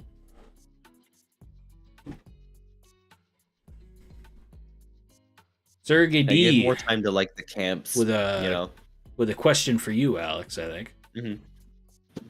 Well, it's not for me. Could you do top Russian prospects? Ooh. It's coming. Where's the prospect stuff, Alex? They are coming. What gives? I am not usually doing them by this time of year yet. I know you did them in March, didn't you? That was the first year. The second year I waited until the month of June. Okay. May. Late May. All right, so we had some stuff cooking possibly. Keep an eye out. That was Take a Ride on a Tic Tac by Johnny. When I hear that song, I feel like I'm riding. Oh, Gambrell. It's sitting in front of you. Oh my god. Yeah, the playoffs aren't over for the Russian league yet. Waiting for So the until the Russian league season's over, I'm not quite done my rankings. A lot of players, especially in the Russian league, in the playoffs, step up and earn their draft spot. I feel like. Welcome home, gamer. Download now for free. yeah, prospect time is where I don't know, I think we have the most fun at end of year, that month before the NHL draft. Prospect stuff is really, really hype.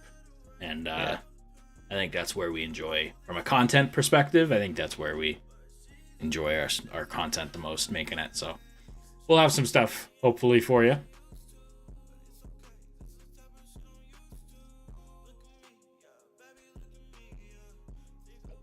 Alex is obviously the Russian scout master. I don't have much in the way of any information on the Russian system. That's you.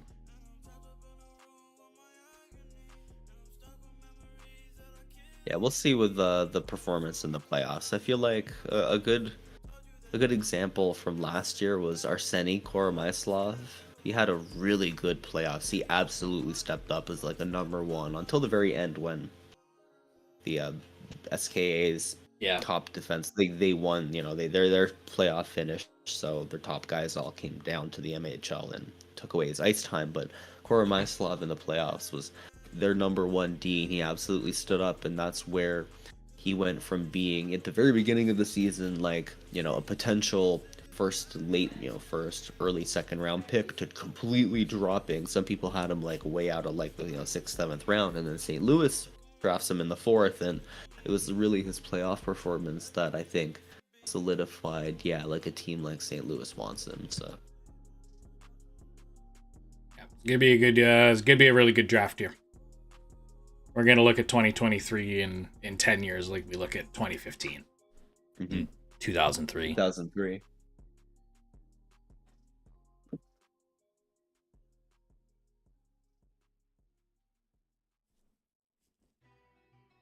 They're just showing Jason Spezza and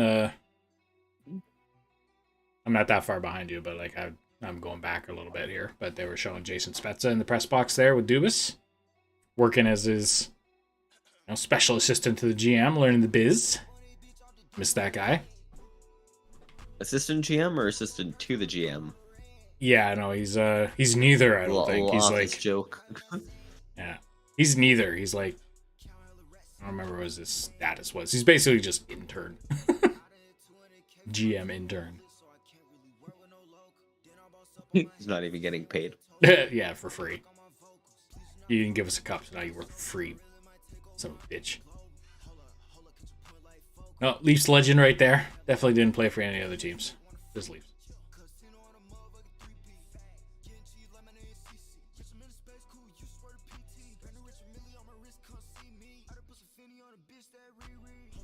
Wish he could have got to 1,000. My biggest regret with his career. Wasn't a single time he could have squeezed out 5 more points. I don't know. Yeah, that's something that like, how do you not like feel inclined to sign a type of deal and slip in there every couple games next season and.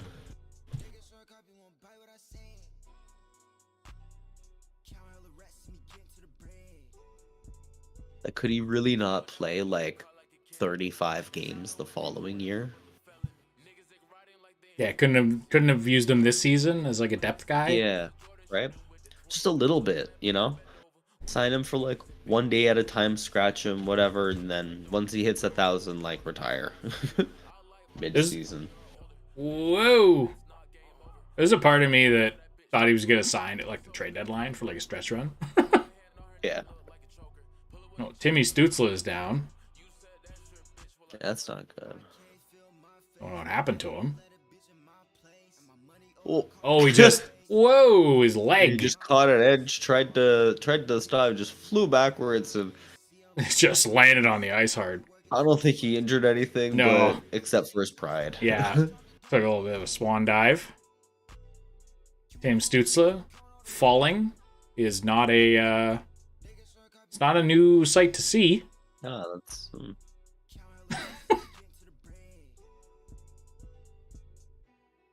lots of players fall. I know. You're on ice. I'm memeing. I'm sorry. I'm not really. Don't tell him. The shots this period are 5-0 in favor of Ottawa. They are. This is true. For, Out shooting 6.5 minutes in, and yeah, Toronto has not had a shot yet. I can tell they're playing a little bit different of a game. Feel a little bit more passive because they don't want to like pull a Toronto. They're playing Ottawa. They know that they can accidentally wake up Stützle and then wake up to Kachuk and then wake up Giroux and then wake up to Brinkett and then oh wait, they're losing. No, they've done a better job this year playing with yeah. playing with leads and playing with in 1-goal games. I think they have the most wins in 1-goal games in I think it was in the East or something out of all the teams. So it was a stat where that was projecting well. I say that and they'll give up 4 in the last 12 minutes. But Yeah, don't jinx it, Ryan. yeah. But no, they're definitely playing. They're definitely playing high. Like Lou Matthews there, like he could have gone in but he curled at the blue line immediately and went. Yeah.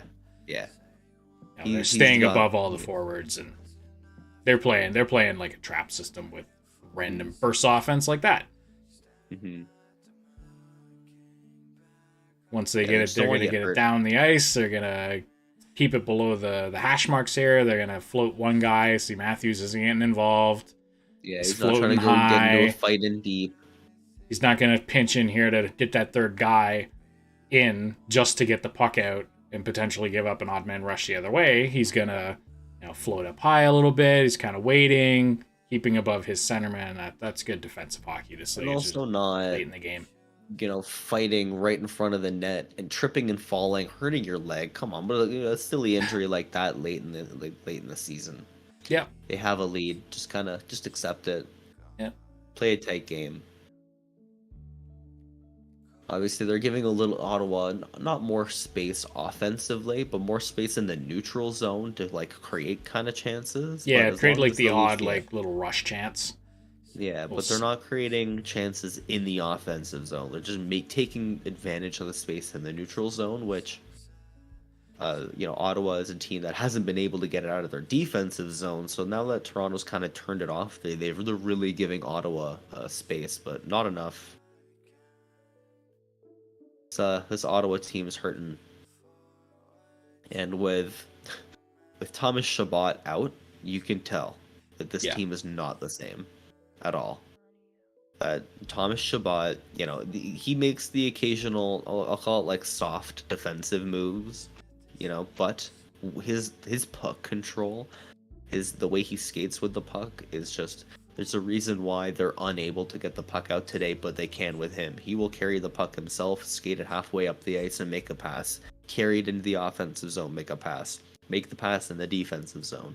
Chabot's just so dynamic when he carries the puck that when he's gone, they're just not a team that can make that breakout pass. And yeah, he's a puck mover. And he plays a lot of minutes for them too, right? It's not even that he moves the puck well. He plays like 28 minutes a night. Yeah, right. That's half a game you need to like make up for.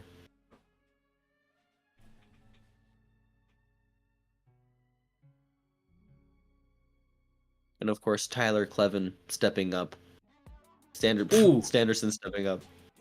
Riley with a big hit on Shen there, or the other way around.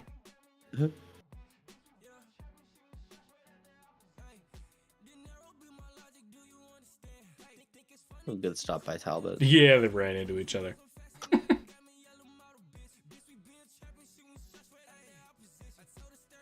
Fun fact, the Luke Shen and Morgan Riley were never teammates, even though they kind of were around at the same time. Luke Shen was traded, well, I guess they were teammates, but he was traded, was it 5 days after Morgan Riley was drafted or before? Yeah.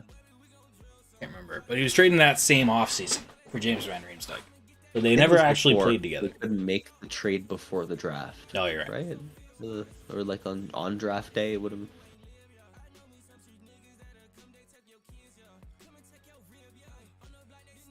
They made it in free agency. Yeah. I think. Yeah, I think it was in the offseason. Yeah, there was a time where they drafted Morgan Riley, and we're like, there's our top, big defensive pair for the future. But they traded him. They had no idea. They had no clue. That they'd trade him away and then trade back for him. Ooh, shot in front. Adam for Toronto Zawarna here. kind of impressing me today in limited time. Yeah, I like his presence in the offensive zone. He's really good at using his body and like being that power forward. Yeah, he's big. I feel like Toronto doesn't. Oh, high stick. No? Nope, no penalty. Boo. I don't know if he hit him with a stick. Maybe he hit his stick into his face, and that's why the ref. Maybe. Or maybe that's what the ref thinks happened. Get the team dentist out. Oh, I thought that was I thought that was a breakaway for Buds for a second. Sanderson recovering the puck. Sanderson's such a good skater. Shh. As he trips over the puck. Right. A little bit of a stumble. Yeah. Oh, he's chipped it. Yeah, I lost. He's lost a chiclet. There you go, Blunt. There's your example. Exhibit 1. What happened here? Oh, it's Brandstrom's. Oh, okay. Brandstrom. Bang. Yeah, that's high stick, man. Yeah. That's a 4-minute penalty. My tooth is gone, baby. I can see, like, obviously you need to be in control of your stick, but it's, it's part of, like, the whatever battle that Brandstrom was in with the other player. I can see maybe a ref saying, oh, okay, well, the Leafs player, nudges the stick and it hits the Hornet. Like, it's not, obviously you need to be responsible for your stick, but, accidents happen kind of thing. Maybe it's benefit of the doubt for him. Maybe. Also, they it's... They feel bad for the Sens. Yeah, also maybe it's a little bit of that, where they're like, let's get this game over. Working on that hockey smile, yep. Ooh, big glove save. Robs. Big glove save by Sammy there. Like to see that? And I think as well, the Leafs are responsible. The refs are responsible for managing the game, not just calling rules, but settling the game if it gets out of hand. Like the refs are able to, like, if they make a bad call or they make a non-call, and then all of a sudden players on the ice, have makeup calls, they start a fight, they throw a hit, they throw a dumb thing, like shit happens on the ice. It's up to refs to like manage the atmosphere, and sometimes that does mean letting it go. These guys, this is Battle of Ontario, and it feels like a nothing game. Like, is there any real emotion here? Like, no. Neither team's like the Leafs are clearly like tapping out right now. They have a 3-goal lead. They don't need to be trying so hard. The Sens are kind of like injured. They don't really have an identity to their game. They're not even following a game plan. There's just no like energy here, and I don't think either team's got too many eggs in this basket. Do you think DJ Smith is the Sens coach of the future? No. You think Problem he's the is guy? that I feel like he's not, but they almost like had to give him this season. That like, there are times I probably would have like fired him and replaced him. I would have done it a little bit sooner. I think you have to There've go been, into like, next season with a new coach. Yeah, and like there are better coaches available, and that's the big thing. If he was the best coach available, sure, but like they were able to attract a guy like Claude Giroux as a player. They can attract coaches. They can attract Ryan Reynolds as a potential owner. They can attract some coaches here. Like, oh yeah, they can definitely. There's excitement in So yeah, I don't think he is, and he hasn't done like the worst job, but no, I think he's been fine. But I just don't think he's the guy that you have this He's team also not take to the playoffs. The type of team that he puts together is not the team that Ottawa needs to win with. Like this, like Austin Watson does not need to be on the Ottawa Senators after their rebuild. He's UFA though at the end of the year, right? Yeah, but like he shouldn't be getting like the ice time and opportunity. I like Dylan Gambrell, but your third line guy, 7 points or something on the year. Like it's just like the choices he's making. It's too much of like a borderline AHL team decisions. Like he's organized, how like he's built an AHL team with NHL talent, and that's how I feel he's kind of addressed like the roster management. And part of it a little bit on Dorian, but it's on your coach to say this is what I want, this is what I need, give it to me.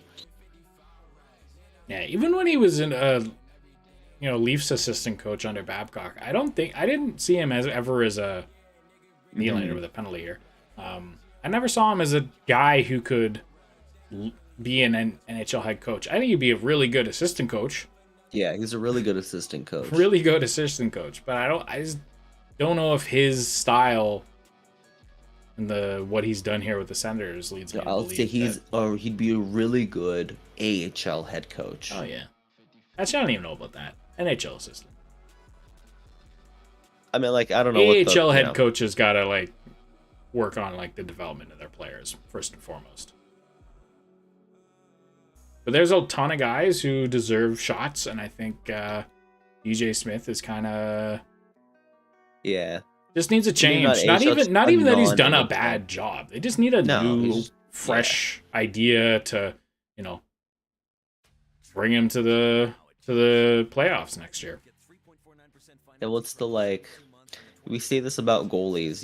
There's 31, 32 teams, 64 spots. Same for coaches. There's head coach and assistant. There are not many coach spots, and there are a lot of good coaches. And I like DJ Smith, but is this really the guy you want to fill that one slot? And no, I think another coach can be doing more, especially with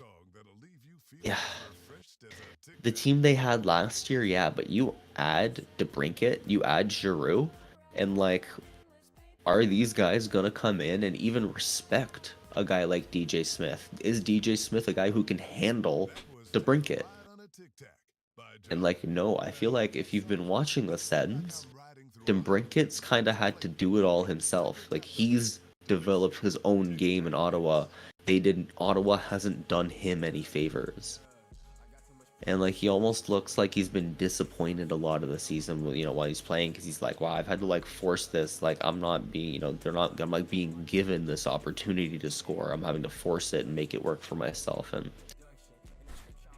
I think Giroux's happy here because he likes like the team and likes the guys around him. He's built some chemistry, but I think DeBrincat, like, he was hoping for maybe better like coaching and hasn't gotten it. So yeah, we'll see. We'll see what happens at the end of the season. Not to let everyone steal the Leafs assistant coaches again, but Spencer Carberry in Toronto.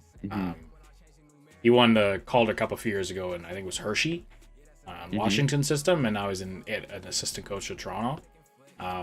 Is a really good coach, and I think he'll be a head coach in NHL someday.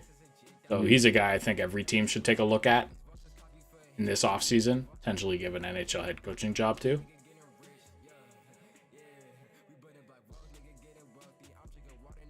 Talbot's being pulled. Yep, and almost immediately paid for it. Almost put it right in the net.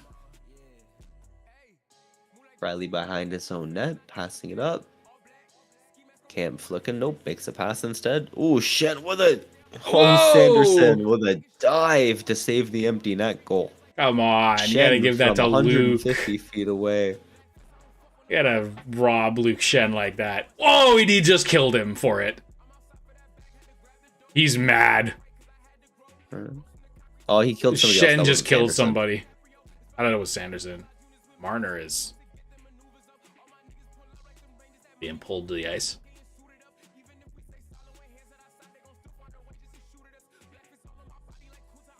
Who did he hit? I'm not sure. I couldn't tell. It was kind of crumpled. stood up on him. He's like, you took my goal away.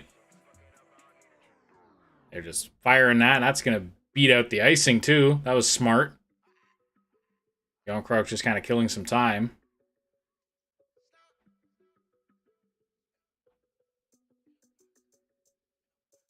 Through down the middle of the ice. Tries to dump it in, but can't. Kerfoot in the neutral zone. Can't corral it either. Down. Drew another dump in. Here, Matthew Justin Joseph Hall with a shot. helps him out a little. Run. I'll just ice the puck. That was a recent change, though, I think, so that's okay. Must have been Brady. That's who they're showing.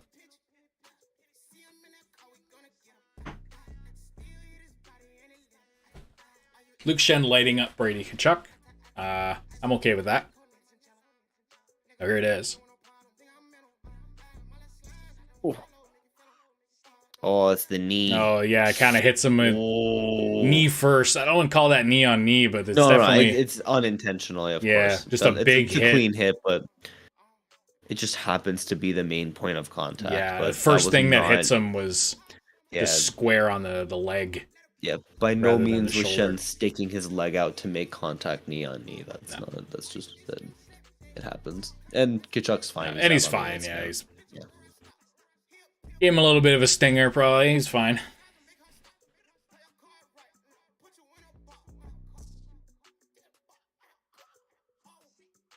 That's close.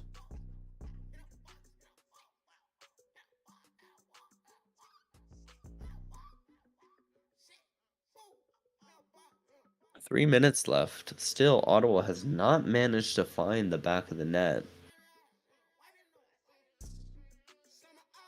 Ooh. How dare you? Can you imagine? Anderson to Giroux, Stutzla. Stutzla with a big slap shot and misses wide. Misses the net. You gotta hit the net. Oh. You can't fire it wide of the net, then it goes all the way down the ice in that It was situation. just a bad shot selection. There was Yeah. too much traffic in net. I feel like he was aiming wide to hope for something. Ooh, big rebound. Ooh. Batherson in front with the rebound. Just can't get it past Samsonov. Drew to Sanderson. Back A to lot of Sanderson. outside right now. I'm okay with that. Keeping it outside. Matthews with a big block. And lots of outside play. The Leafs have done a much better job this period of bunkering down in front of their own net. Where the front of the net, the slot has been wide open. It had been open for 50 minutes of this game. Yeah. And maybe 40 minutes. And then in this third period that Toronto kind of let off the gas pedal, they kind of have been way more protective of the front of their own net. And it's shown that Ottawa, despite having 30 shots here, coming up to the end of the game, that they have 0 goals because they've kept those shots to the perimeter, and that's it. And you can't stop.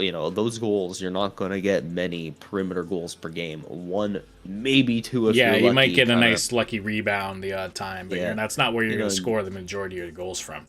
Right, and guys like Stutzla should not be making shots like that. That's a defensive defenseman who just flings the puck on net and happens to score. That's the kind of goal that you get from that. The blue line. You shouldn't just have Stutzla letting them rip from the blue line and hoping for anything more than the puck to just miss and wrap around, because that's wasting valuable time. They have an empty net, extra skater, and to have to take the puck back in your own zone is just a waste of time. 40 seconds left in the game. Tkachuk sending it We in. got a Go Leafs Go chant in Ottawa. Confirmed. What?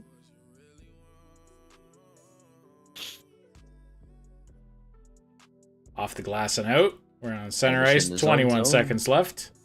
Might get one more rush opportunity here. Ooh, Batherson with a nice move, but can't get by. Kerfoot's going to kind of eat it. We're going to Zach get another Aston goal. Reese can't Nope. get the empty net. And that's it. The Leafs didn't leaf. The Leafs maintain their lead into the third period and hold on to it. Yeah, that was pretty textbook. 3-0 win, 3-0 final. That was nice. Good win, really good win for Toronto.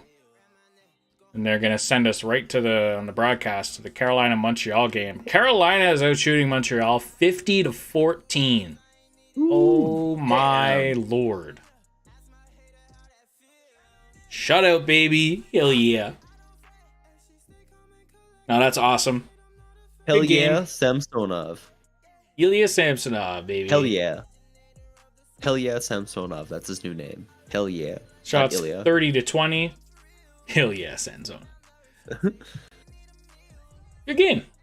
Yeah. Good game. That's a fun little game. First period was weird. Second period was all Leafs. There's very few opportunities for the Senators in the second. And third was just kind of a solid shutdown period. Like, nothing happened. There wasn't really that many scoring opportunities for the Senators. There's a couple off, like, the odd rebound or two. But great game.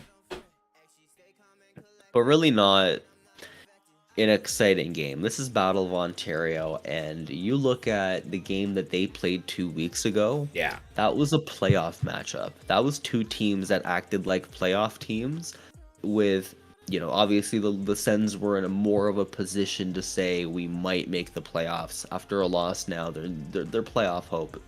Really, mathematically, they aren't. Even if they were to go on a streak, even if they win every game from now on, they're just not able to catch up.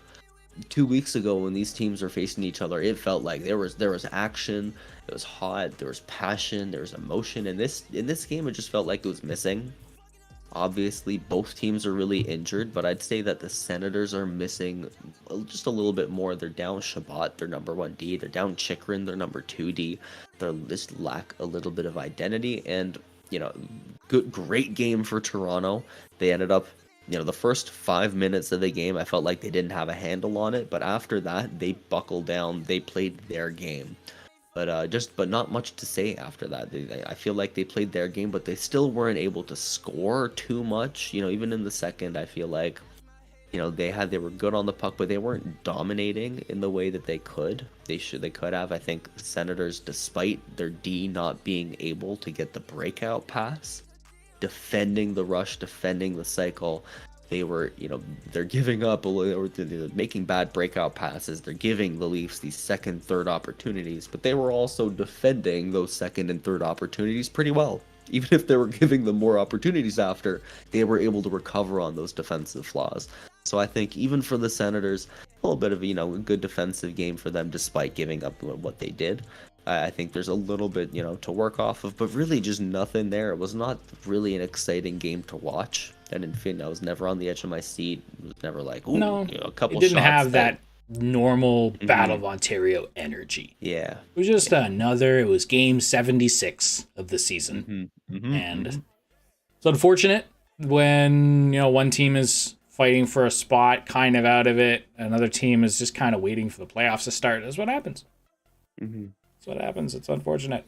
Hopefully, years down the line, we can get some real Battle of Ontario time. It's been a few years, and I miss it. I miss the Battle of Ontario. The Battle of Ontario was one of the best parts of one of the best rivalries for the Leafs. So hopefully it can be brought back. Guys like Brady Tkachuk and Michael Bunting and guys who hopefully are here for a long time really get involved and physically and stuff. And yeah, great game. I was really impressed by Radim Zohorna. Yeah, Zohorna, amazing game by As a Leafs fan, I was really impressed with Zohorna. I thought Luke Shen had a really good game. He was boxing out well. He was involved physically. He was clearing the front of the net. He knows how to pinch at his defensive blue line. That's where he stops people there every single time. Luke Shen was paired with Quinn Hughes in Vancouver. He's used to playing a shutdown role in a lot of minutes with a guy like Morgan Riley. So I think it was like gonna be an easy addition. Welcome back to the to the team, Luke Shen. He's clicked so well. And He really has. if you're a Leafs fan, you have to look at a team, a game like this and say, the Leafs really are ready for the playoffs.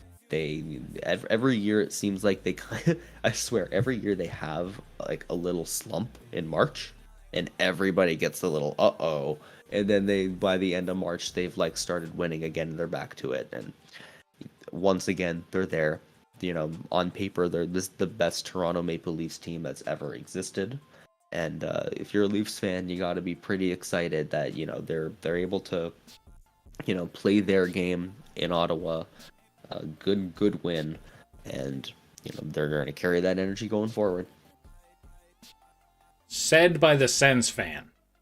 Yeah, I mean it's hockey. I like you gotta, hockey fans you gotta be realistic. You gotta say they played a good hockey game. They're a good hockey team. Yep. Whatever team you're a fan of at the Ryan and I, you're a Leafs fan, but if it were the other way around, I think you'd be saying the same thing, that the Sens are there and winning because you're a fan of the game, you're a fan of hockey first, and the team's just whatever the team is. We're honest hockey fans here. We really like to take an objective, approach to hockey, because what's the point in lying to everybody? Yeah, exactly. Like, I could be a homer all I want, but if the Leafs suck, then I'll say they suck, and all Leafs fans will be the first to tell you when the Leafs suck. Let me tell you, and when another team is just better. But tonight, Leafs are better. Leafs are better tonight. 3-0 the final score. Michael Bunting, William Nylander, and Radim Zohorna are your Leafs goal scorers tonight. Ilya Samsonov, 30 save shutout. Tidy work. I think I said 6 minutes in. I'm like, he's got it tonight.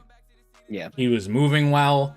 His legs were like he wasn't swimming. He was moving well, but moving well within himself and within his crease, and ends up with the shutout. He moves well when he doesn't move a lot.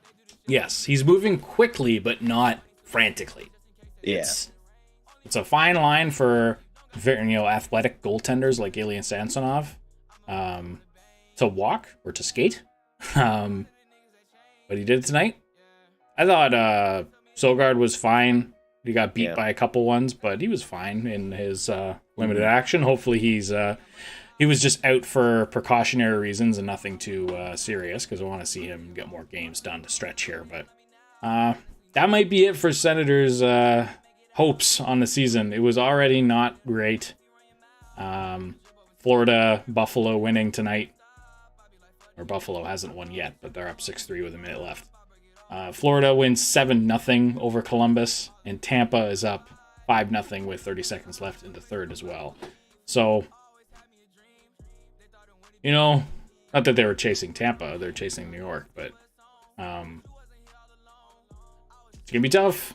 That's a tough, that'll be a tough one for them, and I think next year is going to be their year. I think next year they're going to sneak in. Me too. I think they're gonna yeah. sneak into There's a lot of card. hope. A lot of hope on this team. Hard to see it in a game like this, but close out this one. 3 stars of the game. For the dope stars of the game. Dope 3 stars. All right. Yeah, I want to give number 1 Ilya Samsonov. What do you think? I think Ilya Samsonov. I think we'll give him the first star. I think that's more than fair. 30 saves for a shutout. None of them were overly crazy, but just kind of did his job. Did a really good job keeping the Leafs in it. Maybe in the start of the game when they weren't quite there yet. First star of Ilya Samsonov. I'm also gonna nominate Luke Shen. Luke Shen for a star. I'm gonna give him We'll give him the star. I'll go with it. We'll give him a star as well today. I thought he just had a good game. And these are the dope 3 stars. So these are dope amongst 3 stars. Yeah. These aren't, Oh look, they actually came out with the 3 stars. Yeah. Right as we were talking about this. And I'll agree with their 3rd star. What do you think? Despite only playing 6 minutes 15 seconds, he made those minutes count. Radim Zohorna, 1 goal today. He played fantastic. He is a solid physical presence, good power forward. They don't really have a power forward like him in Toronto. feel like Matthews is a kind of plays a similar style, but his style is just a big type of guy to play like that. They've tried. They're like, oh, maybe Simmons will be like that, but he hasn't been. But Zahorna is, and he scores doing that too. I think that's big. That like by the time that Toronto had picked up Wayne Simmons, he wasn't the 30-goal scorer. Yeah, of course. Not that Zahorna is going to be a 30-goal scorer, but he has a little bit of just an edge to him. Puts his weight into that shot. What a great goal he had today. Yeah, it's probably the best goal of the game and best shot of the game. And if you're a Leafs fan, you got to look at that and say, hey, he's going to do that again in the playoffs at least once, and it's going to count and it's going to matter. And that's a big deal. So I think you have a lot. You can look at him and say, yeah, we got another depth piece, bottom six guy that we can rely on. And after he had scored that, I made the comment that Ottawa doesn't have somebody like that right now. They're a little bit injured. Josh Norris and Derek Brassard out. I feel like you can look at a guy like Shane Pinto, who's their number 2 center right now, and say, yeah, he could be on the third line, as a scorer like that, as a depth scorer. But Ottawa really hasn't done it really, in my opinion, as a roster management point of view. They have a few guys on the roster, we're going to talk about like Dylan Gambrell, Austin Watson, that, they're there, they're playing hockey, but maybe they can, we're in the bottom 6-7 games here. Should they be getting, the bulk of the ice time here? Are there a couple kids from Belleville that we can be giving ice time to, making something work, or future stars, getting some chemistry, give them a chance in the NHL? I don't really like the roster management that I'm seeing from Ottawa right now.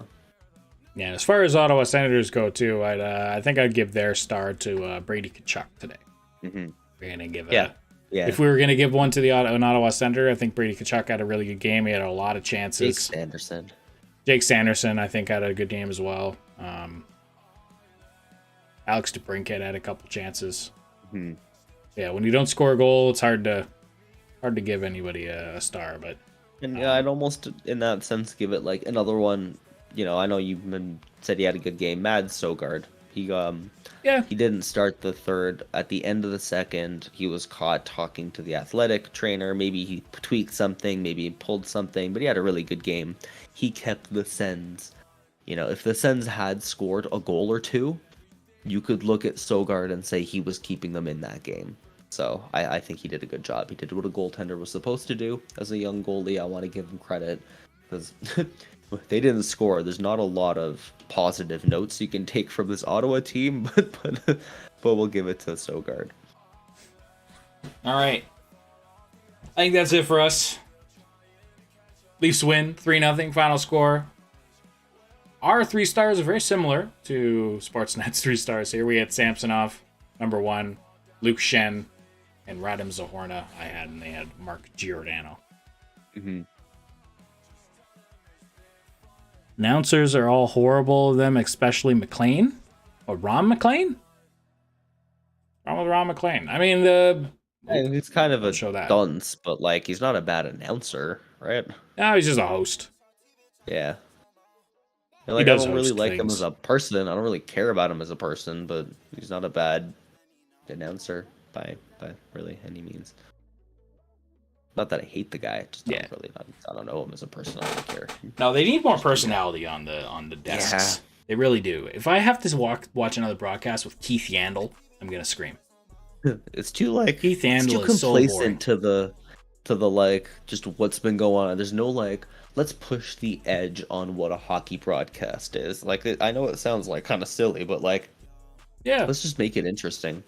Yeah, they need to improve the broadcast a little bit. Mm-hmm. Some of the stuff they're doing in the States, I'm actually okay with. Their in-game broadcast, I've never been a fan of. Awful a lot of the times. Like their camera work and where they shift to and what they look at is very football. It's very NFL. Yeah, but it feels like an American view. The desk side of things, when they go into the intermission or pregame stuff, that stuff, the States are actually beating Canadian broadcasts in a lot of the times. And yeah, we need to start taking a couple pages out of the intermission broadcasts of ESPN and stuff, because it's such a snooze fest sometimes.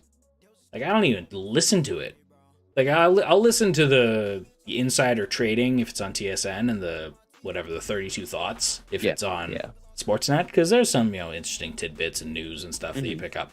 But other than that, what the hell are they talking about? Get some No. actual personality on your desks. Jesus.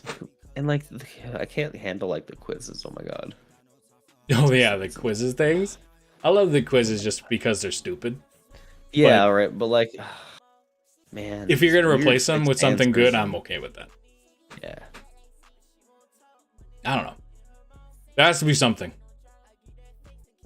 We're free, That's Sportsnet, enough, yeah. if you want. Yeah, we're free. We're free. Hire us. I mean, we're more entertaining than Keith Yandel, I hope. Yeah, we're better than Ron McLean. I hope. Ron McLean and Kevin Weeks and Yeah. what's the other guy? Jamal Mayers. I don't like him either. hmm Yeah. Jennifer Botterill is good. Yeah. I love Jennifer Botterill. She's got some good fucking takes. But every other one of these knuckleheads, ex-NHL players, no personality to them. Get rid of them. Replace them with some actual charismatic people. Even if they're ex-NHL players. Some charismatic NHL players, please. Come on. There's not a lot of them. We can find them, though. Man, I cannot wait for the day that we are not far. 10, 15 years, top, maybe even less, from both Brad Marchand and PK Subban being on a panel Just- opposites. Can you imagine the shit that they'll get to off ice? If you thought on ice their antics were nuts. I'm glad PK has decided to become a broadcaster. He'll be he'll be one of good the in a best. few years. He's such an old man, but I love when Torts is a broadcaster. Like he's not behind the bench because he's a mess. He's a nuthead. I love him. He's just an old hockey man. But yeah, that's it for us. I think, boys and girls. Thank you so much for watching. We got a few people we're in the chat open. here with us tonight. That was awesome. Couple Really enjoyed regulars that. too. Thank you very much. If you're a regular, if you're a new guy, you clicked along too. I hope you enjoyed what you saw. Yeah. Obviously, like we said at the start, couldn't stream the game, but hopefully watch along with you while you're watching. Had a couple drinks with you. I know I had a couple here. We're chilling. And yeah, until next time, hopefully we can do a few more of these. I enjoy doing these. It's a good change from our usual kind of every once in a while video content. Live streams are fun. So hopefully we can do some more soon. We're Dopamon, two best friends. Love to watch hockey, talk hockey. We got live streams like this. We love to talk. Obviously, the trade deadline's passed. We do trade coverage and speculation coming up soon. We're gonna do some playoff coverage, maybe a playoff bracket prediction, stuff like that. Of course, NHL awards at the end of the season. At the end of the season, though, our big thing is the NHL draft. We got mock drafts, we have scouting reports and stuff. We love it. We love talking hockey. We love analytics, we love news, anything. We love to talk about it. We're here. We're Dopamon, two best friends talking hockey. If you want to stick around for more dope hockey content, hit that like button, hit subscribe. We're here. We ain't going nowhere. Peace. Thanks for hanging out tonight.